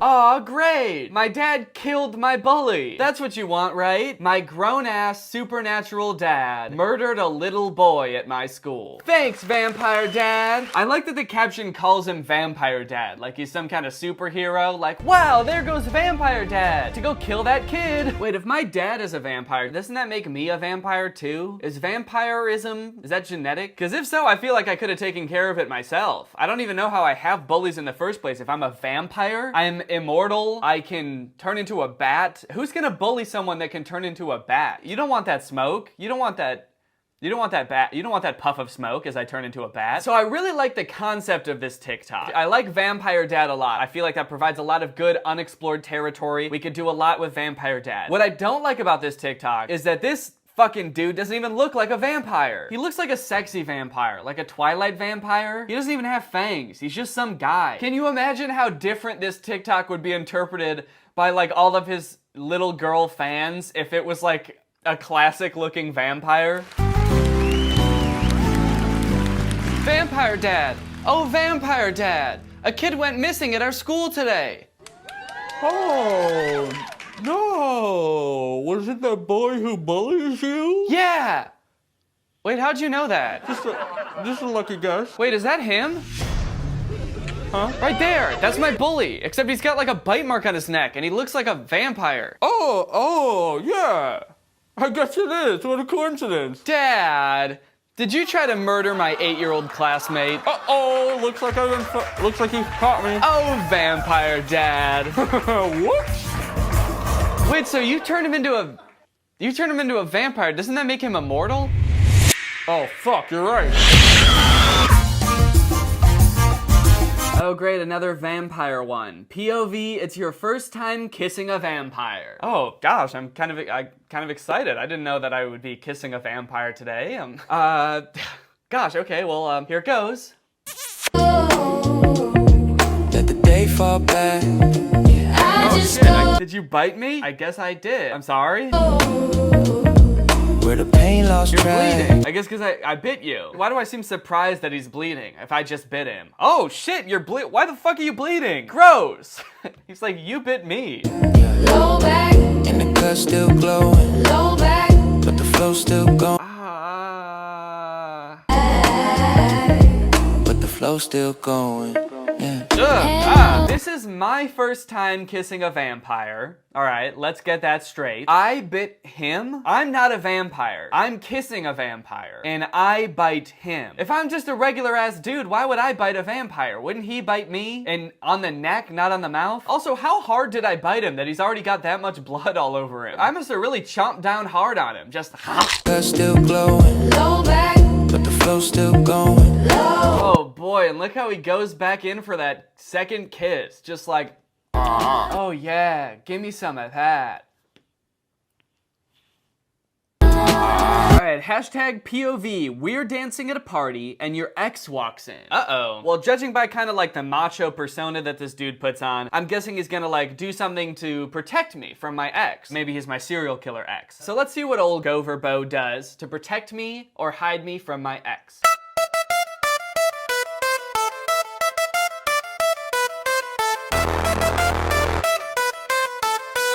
If this is from our point of view and we're his girlfriend, then who is he kissing? He kisses someone to the left of the screen and then looks at us like they're two different people. Is he kissing our ex? And then he looks right at the camera, right at us, and says, "Can we help you?" What the fuck, dude? I'm dating you and my ex walks into the party and I'm like, oh no, it's my ex. And you kiss him and then look at me and say, "Can we help you?" Not cool.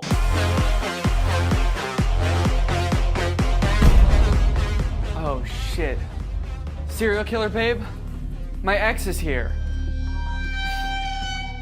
Don't worry, sweetheart. I got this. Thanks. Hey, fuckface. Oh, what's up? Babe? Hello? I'm right here. Hey, can you shut up? I'm trying to smooch your ass. Yeah, seriously, you think we give a shit about you? Get out of here. I'm trying to get some serial killer action. Yeah, go home. Oh my God, you're the worst serial killer boyfriend ever. That's not what your serial killer ex thinks. He's right. That's it. That's it, we're serial killer done. Oh, please, you think you're gonna serial killer break up with me? Well, you can't, because I'm serial killer breaking up with you. Wait until my vampire dad hears about this. You're right. All right, well, honestly, that is enough of that. This dude's TikToks creep me out. The moral of the story is, please stop romanticizing abusive relationships, kidnapping, serial killers, and fuck it, vampires. Stop romanticizing those too. They're blood-sucking monsters. They're not hot. But with that being said, now it's time to talk about our sponsor, ExpressVPN. All right, guys, I'm gonna do a video about these Merge Mansion ads, okay? I did a video about Merge Mansion on my main channel a couple months ago, and I don't wanna like beat it to death, so I'm not gonna post this on my main channel, but I have to make a video about it because people keep tagging me in it, and it is kind of crazy, okay? They've got live action ads now. They instead of making these like weird cartoons, they're real people now, and they're like kind of good. This like shitty app about fixing up a house has like legit like movie quality ads now with Kathy Bates. They hired like a real actor to be in this, and I haven't watched any of them yet, so I'm gonna watch them for the first time in this video, do another sort of off the cuff commentary. I'm gonna be going absolutely off of my cuff. Off of the cuff of my shirt. All the commentary is gonna be coming from right here. What the heck? This is so weird. This ad is so weird. Yeah, that's my shirt voice. That's what shirts sound like. Okay, so I think this is probably all of them here. Merge Mansion has a YouTube channel, or at least I think they do. Actually, I'm not sure if this is like their official channel. It's not verified or anything, and they've got a variety of ads here, and you can see they're all live action. So let's just go through here and watch the first one. It's called Giving Grandma a Hand. Grandma, can I help? Sure. Rakes are in the garage. Okay. What the?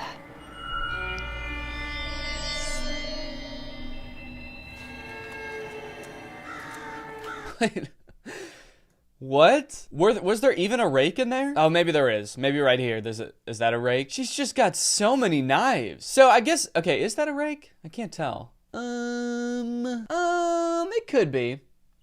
They're not really showing. I kind of feel like it's not. I feel like it's a shovel or something. Idiot grandma. There's not even a rake in there. Why does she have so many knives? Holy shit. So I guess they're trying to allude to like the fact that she's like a murderer or something. All of their ads, if you remember, had like a creepy vibe before, like she had committed some crime, and they keep alluding to it like she's got this other life where she goes out and kills people. I think they were alluding to the fact that she murdered this girl's fiance or something, right? Why so many knives though? You can only kill one person at a time. It's not like having all these knives would be. It's not like she's got this many hands and she can be stabbing that many people at a time. Do they have to be clean for her to use? So she's got a bunch just in case she kills someone and then the next day she's gonna go kill someone else and she doesn't have time to clean the knife? It just seems like, I don't know. Just stay on top of it. Just try to be motivational to the killer. Just stay on top of it, man. You got this. Just, every morning, spend 5 minutes cleaning your knives. You'll be good. You don't need to buy them any knives. She's got so many that she actually ran out of room on her, sweet wall rack, and she's just got them, helter-skelter on the table, too. Is this even a garage? There's no cars in here or anything. I don't know. This looks more like a regular old garden shed.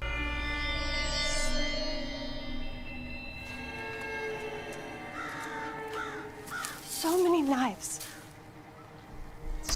She had the same thought as me. She's just got so many knives. So little time. Okay, so they're alluding to the fact that she wants to kill people with the knives. She's like, I've got all these knives, but I don't have enough time to use them all. But it's like, okay, does she think the knives are disposable or something? She can only use one knife per person? I mean, maybe she's like a connoisseur of murder or something. She's got all these different types of knives and she wants to try them all out on different murders, but they're not different types of knives. They're all the same knife. They just, they all have the same green handle, the same slick little curves. I just don't understand what she's gonna do with all these knives. So little time.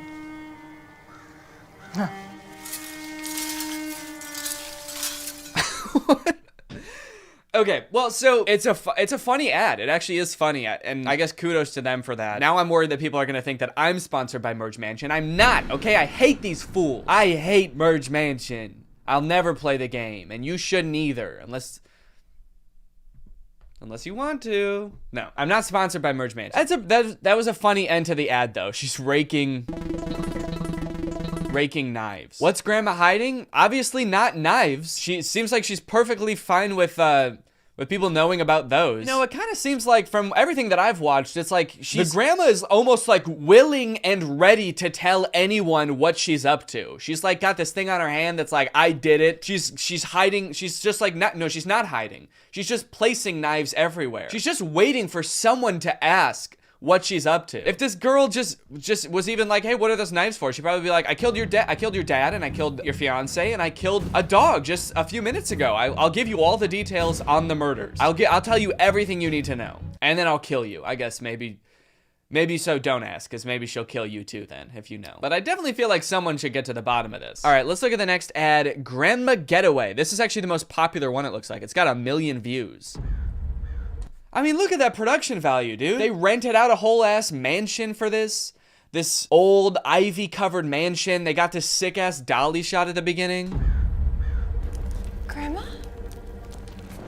It's beautiful. This is a beautiful film. I'm not sponsored by Merge Mansion. But if they wanted to, at this point, shit, with ads like this, I don't know, man. I'd have a hard time passing it up after an ad like this. Grandma?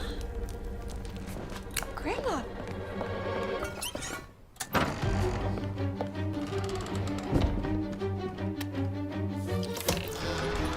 Grandma, wait! Nope. Wait, so what was she doing at the beginning? She was just burning something? I can't see what it is, though. Kind of lowers the stakes of whatever is happening in the scene if I don't know what she's burning. Maybe it's like somebody's will or something, or a receipt for 3,000 knives. Okay, so she's running away. She's got all these different secret passageways.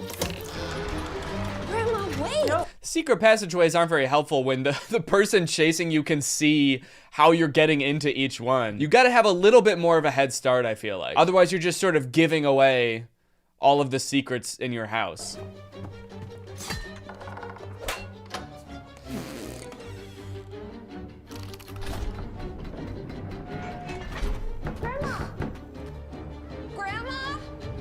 Honestly, that one was a little less funny. The grandma scurrying on the roof at the end is kind of funny, I guess. What's Grandma hiding? Not her secret passageways. Grandma is an open book, dude. What's Grandma hiding? Very little. I guess you kind of got to imagine, like, if the secret passageways and the knives aren't enough to hide, like, what is she hiding? If she's hiding something, it's got to be, like, fucked up. If she's not hiding the knives, then I guess, you know, whatever she's running away from, whatever she's hiding right now that's causing her to run away, that must be fucked up. All the way she got into those secret passages were crazy, dude. She was, like, slapping the statues and twisting their nipples. I was worried how far this was gonna escalate, you know? I could see, you know, they could get pretty raunchy with those. Grandma? Come back, Grandma! Grandma, no! Next ad, you're not my grandma. Grandma, lunch is ready. Grandma?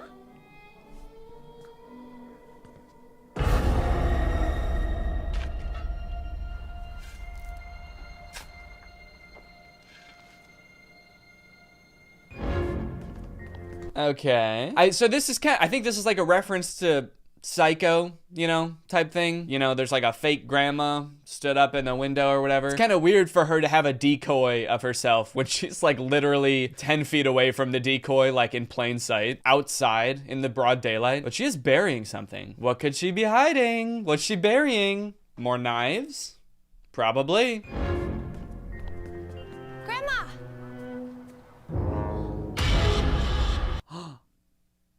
Oh shit. Dude, she knitted that fast. Or maybe she just had that ready. Grandma's knitting game is insane.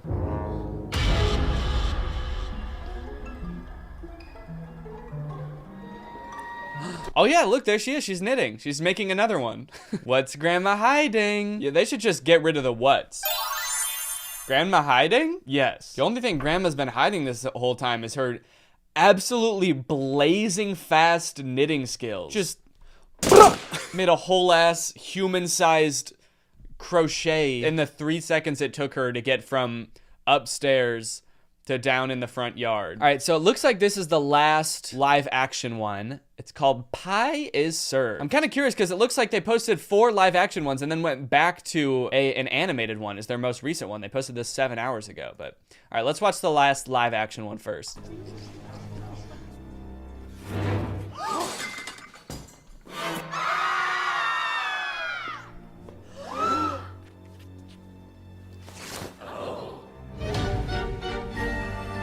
Absolutely no clue what's going on in this one. Looks like it's like a dinner party or a cocktail party or something. Butler looks suspicious as hell. It looks like he hasn't slept in years. Grandma Ursula's pies. I think I know what, I mean, there must be something fucked up in the pie box, right? Because when she opens it, they're absolutely mortified, but they look surprised to even see the pie box that says Grandma Ursula's pies.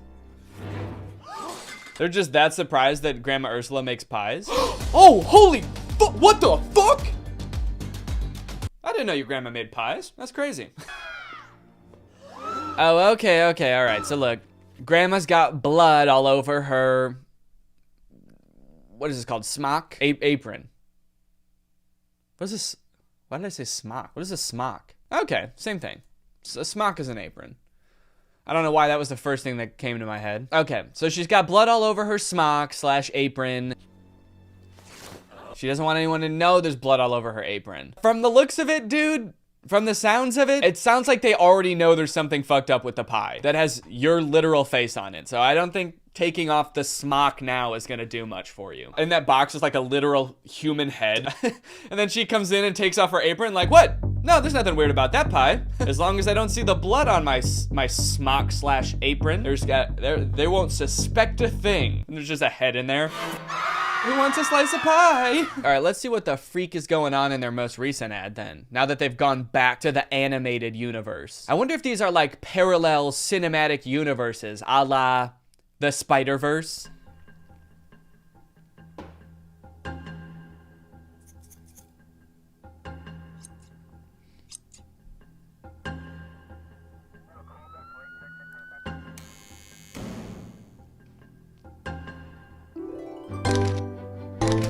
Okay, that one was super anticlimactic. It was just like she's baking and she's cutting and she's in jail and there's a pie. Yeah, that one was pretty anticlimactic. Okay, so you know what? I'll just say it. The live action ads are way better. I think it's safe to say the live action ads are actually pretty good. And the cartoon ads kind of suck. So Merch Mansion, if you want to take some advice from your old boy, from your old pal Dan, I would say stick to the live action stuff. Stick to whoever you got writing those ads. They know what they're doing. I honestly can't say it made me want to play the game at all though. But good for getting your name out there at least. I mean, I'm talking about it. Shit. And you got to do something pretty crazy to get me to talk about it. So yeah, but I mean, it's honestly, I am kind of impressed that like this mobile game has these kind of bonkers commercials. Production value wise, like they built sets and crocheted grandmas. Yeah, it's pretty impressive. So yeah, those are the ads. I am not sponsored by Merge Mansion. Do not ask if I'm sponsored by Merge Mansion because I'm not. Honestly, I don't have any interest in playing the game. Probably never will. Doesn't look like my cup of tea, unless you know Merge Mansion. Unless you want, you know. I'll cut this part out of the video. All right, well, that's all I wanted to talk about today. Bye. Hey guys, before this video starts, I have a surprise announcement. I am doing a stand-up show on October 9th at Zany's in Rosemont, Illinois. I've done little bits of stand-up here and there over many years, but I've never really gotten into it until this year. At the beginning of the year, I've started going to open mic, doing little sets at other people's shows. I still don't have an hour of material yet because that takes a really long time to build up. I've got like 15 to 20 minutes. So I'm putting together a show with other Chicago comedian friends that I've met while doing this. So if you want to come, have some laughs, experience the Chicago comedy scene, then check out the link in the description. Get some tickets, and I'll see you guys there. All right, guys, I'm back with some of the most absurd clickbait on the internet. I had Robert scour the web once again for clickbait that I can't believe anyone actually falls for, quite frankly. I don't know who's clicking on this. The first example that Robert has in here is just Julia Roberts' husband gained 280 pounds and looks disgusting now. I'm looking at this man. I don't even know that he weighs 280 pounds altogether. In fact, Robert included a picture of him. He looks like he weighs as much as me. and I weigh 30 pounds. So a recent picture of Julia Roberts and her husband, who does not actually look disgusting and also appears to weigh less than 280 pounds total. Yeah, that's what you might assume, but you're not taking into account the fact that Julia Roberts' husband is actually 20 feet tall. So actually 280 pounds is kind of nothing to him. I kind of skipped over the fact that they called him disgusting looking. He looks fine. He looks normal. Of course he doesn't look disgusting. He's a handsome looking guy. There's two drastically different levels of enthusiasm in this picture, but I wouldn't say that makes either of them look nasty or vile. Guy Fieri's new wife might look familiar. This ad would not work on me at all because 1, I don't care about Guy Fieri. 2, I can tell you right off the bat, that's definitely not his wife. And 3, that guy doesn't look familiar either. I don't know. Is that Matthew McConaughey? I actually can't, maybe it is. I can't tell. It's definitely not his wife though. But now I do kind of have the urge to look up what Guy Fieri's new wife actually looks like. Okay, well, Guy Fieri has been married to the same woman since 1995, so I don't think he has a new wife. I guess new in like relation to the history of the entire universe, maybe? But maybe I should actually look at what his wife looks like and then decide if she actually does look familiar. Mom? Holy cow, she does look familiar, dude. I guess that ad was just specifically for me. They spent 20 grand on an ad just for me to see that's like, Danny, you might want to see Guy Fieri's new wife. Sandra Bullock's son is all grown and he looks familiar. Okay.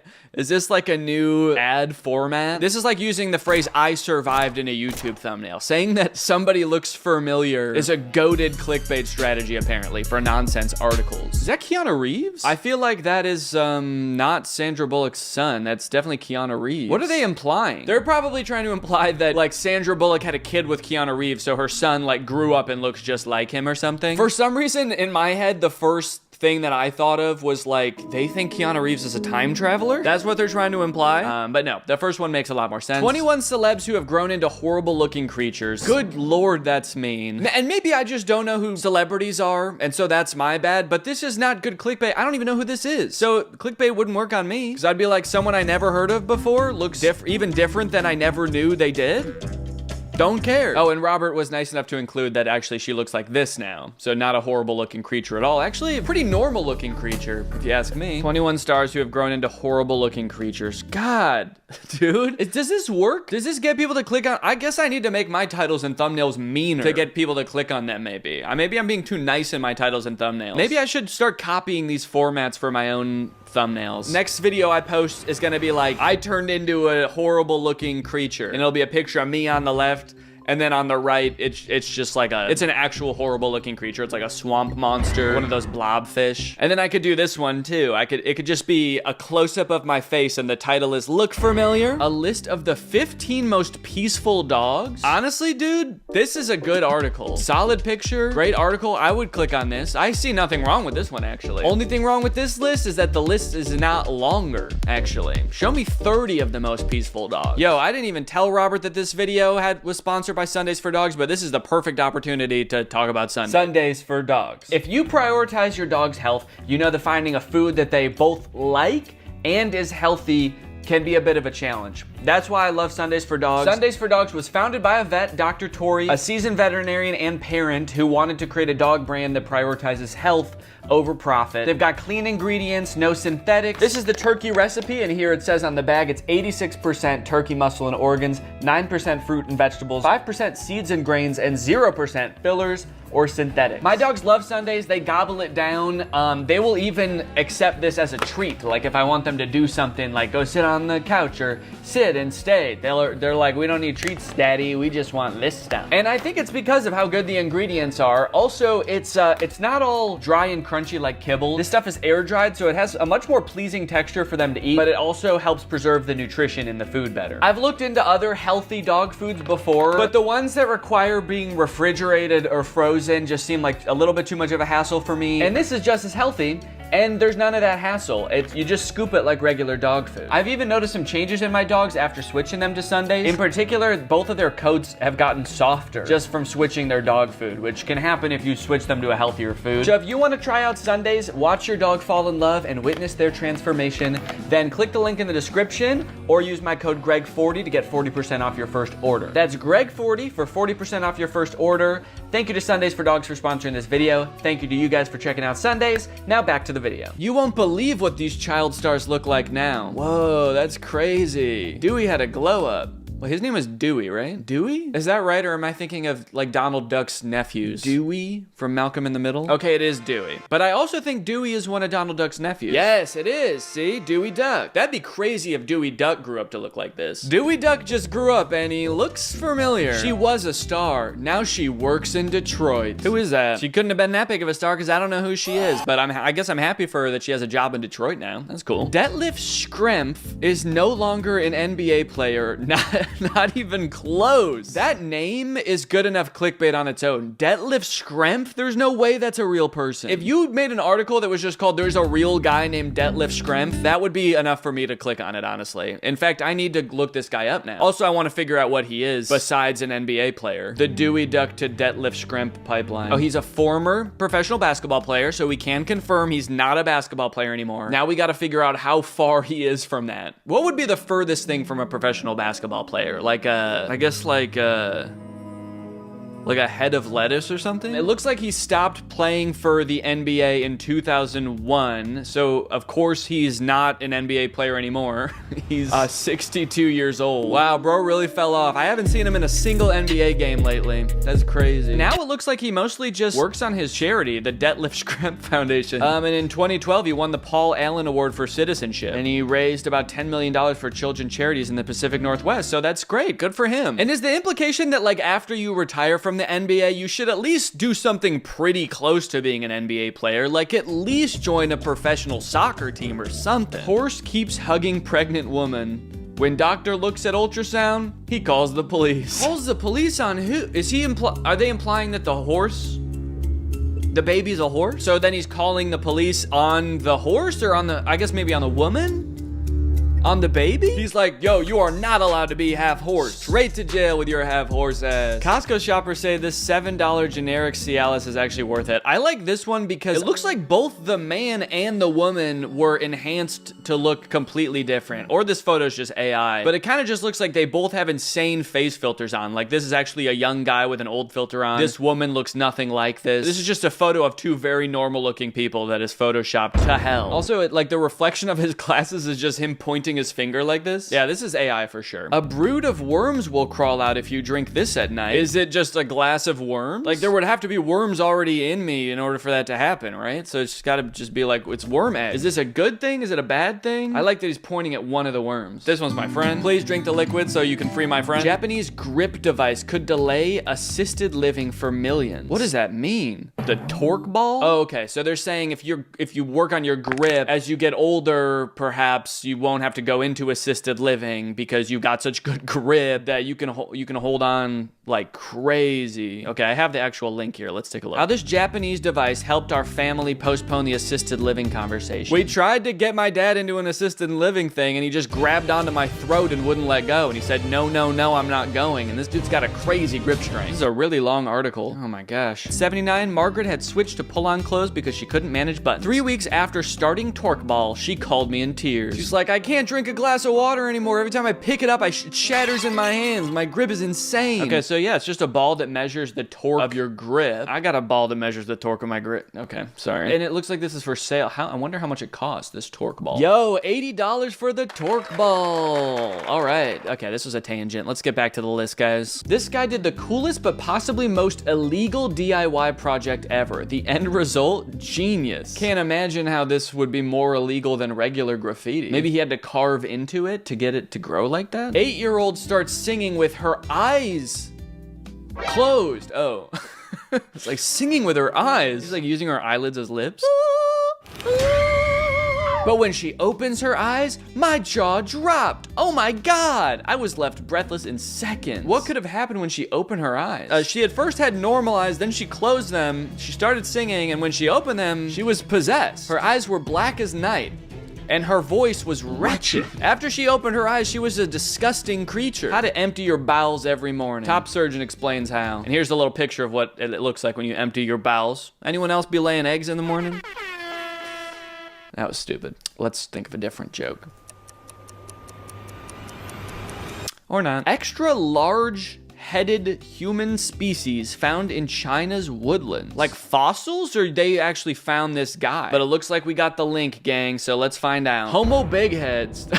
This is not real. Homo big heads, newfound human species roamed China's woodlands with extra large heads. Okay, so I don't even know if this article is real, but it's just talking about how they found a new species that lived 300,000 years ago in Asia, and they have notably larger heads than Neanderthals and Homo sapiens. Still think it's mean to call them Homo big heads, but whatever. I seriously can't believe what I saw. This is unreal. When you find out what these kids are jumping into, your jaw will drop. This is unbelievable. I've never seen anything like this in my entire life. Wow. They're jumping into a wood chipper. This is incredible, guys. Please share this. It's amazing. Baby ducks see water for the first time. Can you believe what they do? I like to imagine this as two separate sentences. Can you believe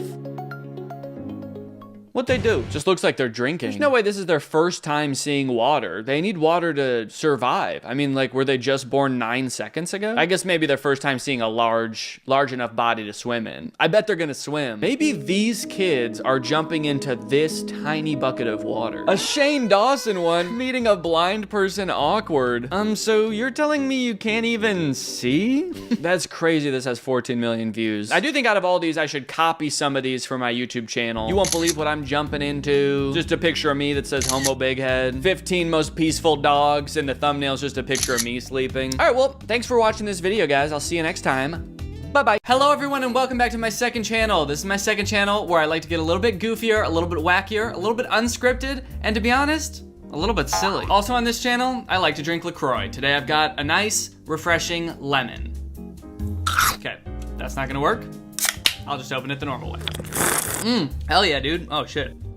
I got LaCroix all over my laptop. Hell yeah. So this is a continuation of the episode series. I started this series 5 months ago, I believe, and have only filmed 2 videos so far. But I'm back at it. I'm gonna be finishing up the episode story, A YouTuber's Reality, today. Just a quick reminder, if you don't remember what's going on in the story, our name is Mia. We're sort of a high schooler, but sort of an old lady. We're trying to become a successful YouTuber. There's also this love interest, Skylar. We've posted a couple videos that have gotten like a decent amount of views so far, but we haven't really made it big yet, I don't think. Right now, there's only 2 chapters left of this episode story, so I think that we can get through it in this video and finish the whole thing off. Also, I would like to address, there's actually been some drama surrounding this series. I know what you're thinking. It's just a video about episode, how could there be drama? But in the last episode, the creator of this episode said that if you follow her on Instagram and DM her, you can get into her story and she would put you in. But this story, I think, was made like many, many years ago, and since then her account has been deleted. But a ton of people made fake Instagram profiles just to get followers, and a ton of them have been like DMing me like, hey, Danny, it's me, Chloe. I'm the person who made the Instagram story. And you know what? None of them are her. Okay? And you know how I know? It's because I'm not in the story still. She has not added anything to the story. Not only has she not added me, she hasn't added anything. She's added nothing to the story because the story was made years ago, and the real Chloe just vanished. She's disappeared. No one knows where she is. All right, well, without further ado, let's get into it. Episode 7 out of 8. We're getting to the end of this story, guys. Hopefully we end up extremely famous on YouTube. Otherwise, this is gonna be wildly underwhelming. Skylar, if I knew we were coming to the beach, I would have brought my swimmers. I just wanted to watch the sunset with you. It's beautiful. Just like you. Aw, thanks. You're beautiful too. Oh gosh, why did I say that? What I meant to say was, I think you're pretty great. Well, thanks, Mia. Skylar, can I ask you something? Go for it. Why me? You're literally the most popular guy in our year. Why did you go for me? I'm just average. Also, I look really old. Then again, so does he, so and maybe they're a good match. Trust me, Mia, you're not average. You're so beautiful. You're not like Leah and those girls. Skylar puts his hand around my waist and pulls me in. He looks at me with his piercing eyes. His eyes pierce me. His eyes shoot out of his sockets and through the back of my skull.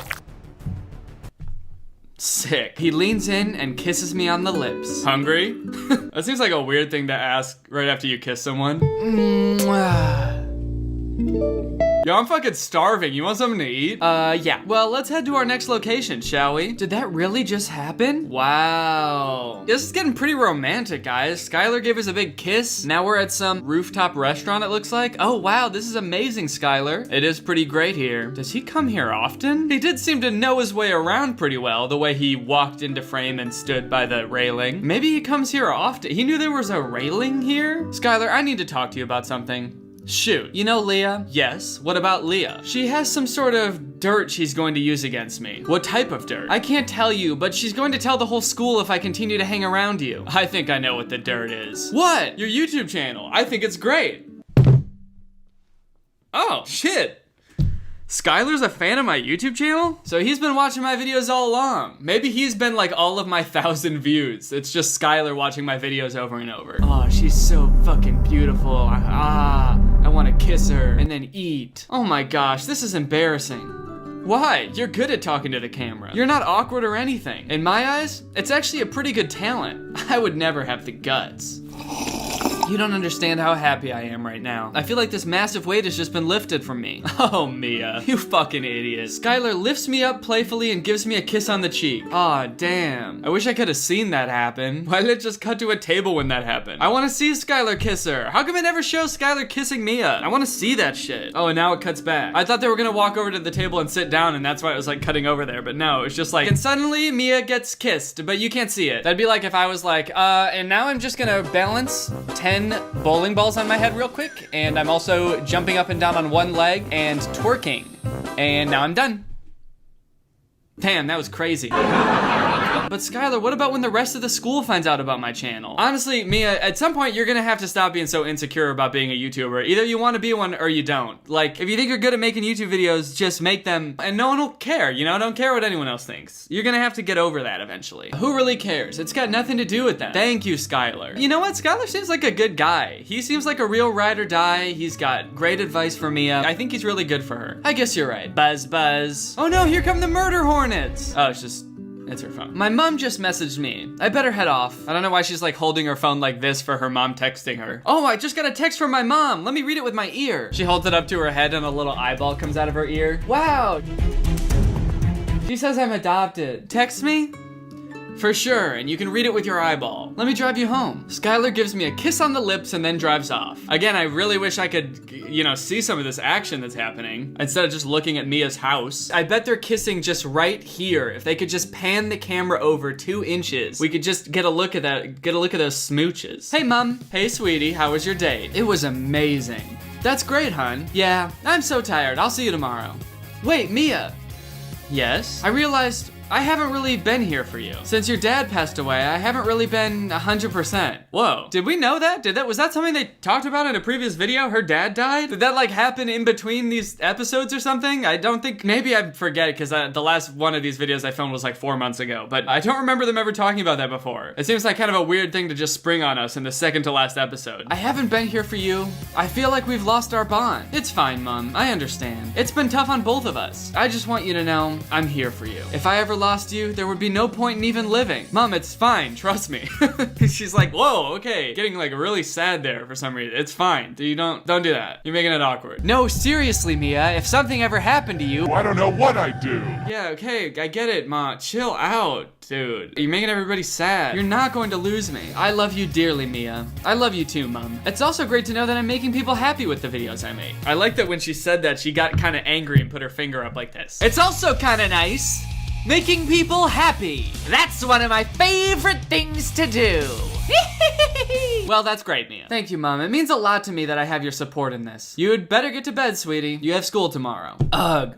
Don't remind me. What will Leah do when she finds out about Skylar and Mia's date? Find out next time on A YouTuber's Reality. I feel like maybe I picked the wrong episode story because one, this is like super old apparently, but also like nothing happens in each episode. They just like went to a restaurant, kissed, went home, kissed, and Mia's mom was like, your dead dad is dead.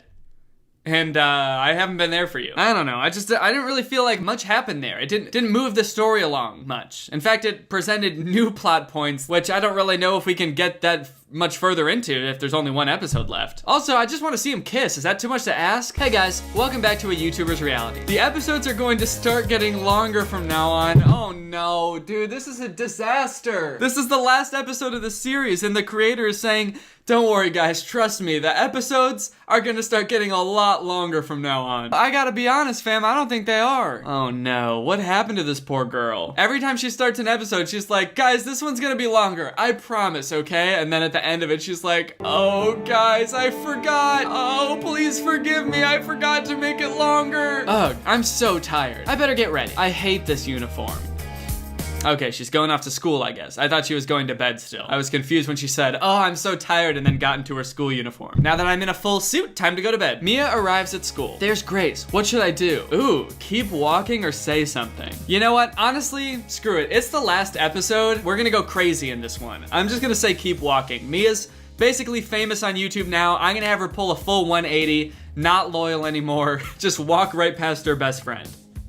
Mia! Guys! Mia! Mia! Yes? I'm honestly so sorry. I don't know what got into me. Okay, the same thing would have happened if I just pressed talk to her. I just like started to walk past her and then we still had the conversation anyway. I think I was just jealous because you've got Skylar, fans, etc. I don't know if I've ever heard anyone say etc. out loud before. That's a funny thing to do when you're speaking out loud. You usually only see it written somewhere. You've got Skylar, fans, ... and so on. I'm sorry too, Grace. I should not have been so caught up in my own stuff. I didn't even ask how you were. It's fine. I'm just glad we're friends again. How did your date go? Well, Mia tells Grace everything that went on during the date. We kissed twice, but you can't see. She also tells her what Leah said to her. Are you serious? Leah threatened you? Jess, it's fine. Skylar knows. And that's all I care about. Wait, Jess? Is this girl's name Jess? I could have sworn her name was Grace just now. Like before when we just saw her. Hasn't it been Grace this entire time or am I crazy? Why is she Jess all of a sudden? That's so weird. This whole series has just like gone off the rails. Every time there's like some new weird thing going on with the person making this, it just does not make any sense. She can't get away with this. Okay, yeah, her name is Grace. Who's Jess? Honestly, maybe Mia's going kind of Hollywood on her. She's like forgetting her own best friend's name. Yeah, whatever, Jess or Frank, whatever your name is. She can't get away with this. There's nothing we can do about it. Oh, really? Meet me in the girls' locker room, second period. Jess, what are you thinking? I don't remember if Mia has ever referred to Grace as Grace before. Maybe Mia doesn't know Grace's name? My freshman year at college, there was a kid that lived on the same dorm floor as me, and he called me Daniel every time he saw me, but I like didn't realize he was calling me Daniel until like I'd already known him for months. So at that point I was like, shit, I can't correct him now. So I just let him call me Daniel forever. I mean, Daniel is my full name, but like everybody else called me Danny and he just called me Daniel because I was too awkward to correct him. Maybe that's what's going on here, but to a more extreme extent. You'll find out. Ring, ring, ring. Gotta run, meet me. This is not going to end well. What are they gonna do in the girls' locker room? They just like meet her in there alone and beat the shit out of her. Hey, babe. Ooh, Skylar looking good in that uniform, dude. Oh, hey, Skylar. Did he just call me babe? I think I'm gonna faint. What are you doing after school? You? Oh, Jesus. Wow, okay. This is getting a little bit forward. What are you doing after school? I'm gonna... Nothing. Come over. I'll see you at lunch. Skylar leans in and gives me a kiss on the cheek. This time they just went to a black screen. They couldn't even figure out something else to show during this part. Just blackness. The creator of this story is like, okay, now cover your eyes, and they're kissing now. And off he goes. I'm confused. Are we dating? All right, period 2, girls' locker rooms. Let's see what's gonna happen. So, why are we here? Grace holds up a bottle of hair remover? What are we gonna do with that? Oh my God. Whatever this is, I don't know if it's worth it, guys. This might be a crime. Grace, this is terrible. Let's do it. Oh no. It's done. Now hurry, let's go. I wonder what they did. Did they put it in the shampoo or something? And if so, how do they know that only Leah is gonna use the shampoo? A few moments later. You honestly did so terrible today. Oh. Ugh, I need a shower. And off she goes. Past the toilets. Shower time. That's what I say every time I'm about to get in the shower. I walk into the bathroom. Shower time! Leah showers. What the hell? Why does my hair smell like Nair? Would you believe that it's because there's Nair in it? Also, how did you not notice that when you were putting it in your hair? She's already out. She's dressed again. In her same sweaty uniform that she was just in. Oh my God! Who is trying to sabotage me? Okay, now she's changed again. Wait, she's still got her hair. I'm confused. Did it do anything? I thought she was gonna come back in and be bald. Mia! Uh-oh. This is not good. Okay. I do feel like a climax of sorts is coming on, so I'm glad that things are actually happening in this episode. This is probably the best one yet, unless it ends right now. Hey. Hey, babe. There it is again. She looks like mad about it. Why the fuck does he keep calling me that? What does that mean? I'm not a baby, dude. I'm not Babe Ruth, famous baseball player Babe Ruth. Why does he call me that? Mia, Leah says as she points past Mia. Did you do this? Do what? She's still got hair. Leah holds up a bottle of hair remover. No. Mia, did you? Whoa, Skylar. Okay, I take back what I said about this dude being loyal. Leah just accuses her with no evidence, and Skylar's like, wait a minute, babe. If that is even your real name. It was you, wasn't it? Wow, Skylar, not cool. You just lost a lot of respect from this guy. Yes. Wow, fair enough. What Leah did to you was unfair, but seriously. Wait, I don't understand. Is he mad or not? Wow, fair enough. What Leah did to you was unfair. But seriously. Leah is standing there with a smirk on her face. I have to go. I'm sorry, Skylar. She is horrible. Oh, shut up, Leah. Oh, shit. What? I don't understand what Skylar is feeling about all this. Is he mad at us? Is he mad at Leah? Is he just like pissed at the world? I just hate everyone now. Fuck you, Leah. And Mia. And fuck me too while I'm at it. Ring, ring. Hello? Hey, it's Skylar. Oh, hi, Skylar. Look, I'm sorry I totally overreacted. It's fine, Skylar. It was low of me to even think of something like that, even though it was Grace. Yeah, that's true. It wasn't even her idea. It was our idiot friend, Jess. It's fine. I saw your videos. You're really starting to get views. Yeah, I guess. Wow, famous and humble? That's pretty cool. Still want to come over? Sure, I'll be over in 15. Cool, see you then. A short drive later, I pull up at a massive penthouse. Whoa, is Skylar like rich? Whoa, okay, maybe I take back what I said about him losing my respect before. Is he rich? Okay, she's got the same question as I do. Hey, I'm here, let me in? This is beautiful, Skylar. It's pretty neat, I guess. Wow, he's humble too. Actually, that sort of just comes off as more like spoiled. Like if you have a really nice house and you're like, yeah, I don't know. It's not really my taste. Then that's kind of just douchey. Skylar begins to kiss me. I wish I could believe you, sweetheart, but unfortunately, I don't know if I can. He pushes me onto the lounge and kisses my neck. Oh my God, what is happening? What's going on in this story? Is his parents home? They're in high school, right? Is this his apartment? Does this high schooler have his own luxury apartment? What is going on? I push him off. Okay. Skylar, your parents? I live on my own. What? I live on my own?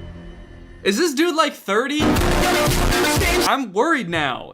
How old is this guy? Why does he have such a nice apartment? Oh, okay. Yeah, that makes sense. What are you, 16? And you live by yourself in $1 million penthouse? Oh, do you want to continue? Well, so the options are hells yeah and let's put on a movie. I kind of feel like either one I pick, it's gonna end up with us making out again. So let's just say hells yeah. Skylar and Mia continue. Guys, I feel so awkward writing about this sort of stuff. I think you know what I'm getting at though. Oh, the poor writer of this story, dude. It's so funny. She just keeps writing herself into corners and committing to something and then being like, oh guys, I can't. Every time she's like, these episodes are gonna be longer. Oops, I can't do the thing I said I was gonna do, even though no one asked me to say that. And now she like wrote her way into a romance scene and then was like, oh, but I hate romance. Skylar, I have to ask you something. Okay, they're in a different room now. They made out so hard they ended up in a totally different place. This doesn't even look like the same decor as the other room. Are they in a different house now? Go for it. Are we dating? What will Skylar's response be? Find out next time on AYR. No! Also, guys, please check out my other story, A Camp Affair. You know what? Honestly, Chloe, I don't think I will. You have finished reading all available episodes. Come on, dude. What? Wow. Okay, well, there you have it, guys, a YouTuber's reality. Is it accurate to my reality as a YouTuber?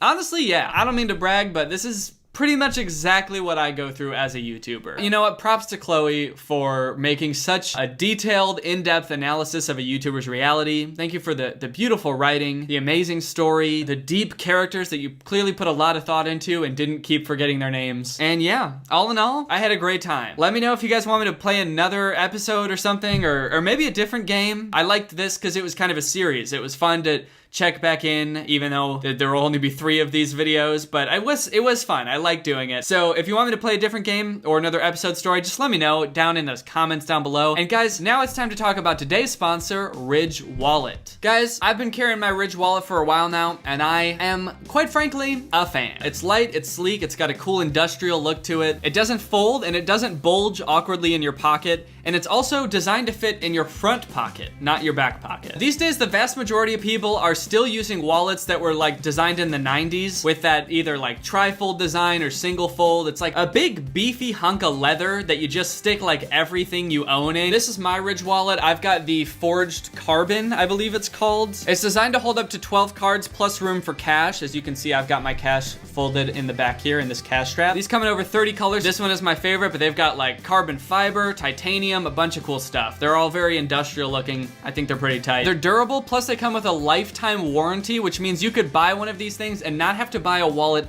for the rest of your life. And the Ridge team is actually so confident you'll love it that they'll actually let you test drive one for 45 days and let you send it back for a full refund if you don't completely love it. But don't just take my word for it and don't take their word for it. You can check out their over 30,000 5-star reviews and you can take their word for it. So find out how you can get 10% off today plus free worldwide shipping and returns by going to ridge.com/DannyG. That's ridge.com/DannyG and using my code DannyG. That's ridge.com/DannyG and the link will be in the description. Thank you to Ridge for sponsoring this video. This is legitimately my wallet that I carry around every day. It goes in my front pocket, not my back pocket. I've kind of heard that putting wallets in your back pocket is bad for your posture anyway, so I'm glad that I have a front pocket wallet. So thank you to Ridge for sponsoring this video and thank you to you guys for checking out Ridge. They're a great product, great company, great people. I've never met any of them, but I'm sure they're great. All right, well,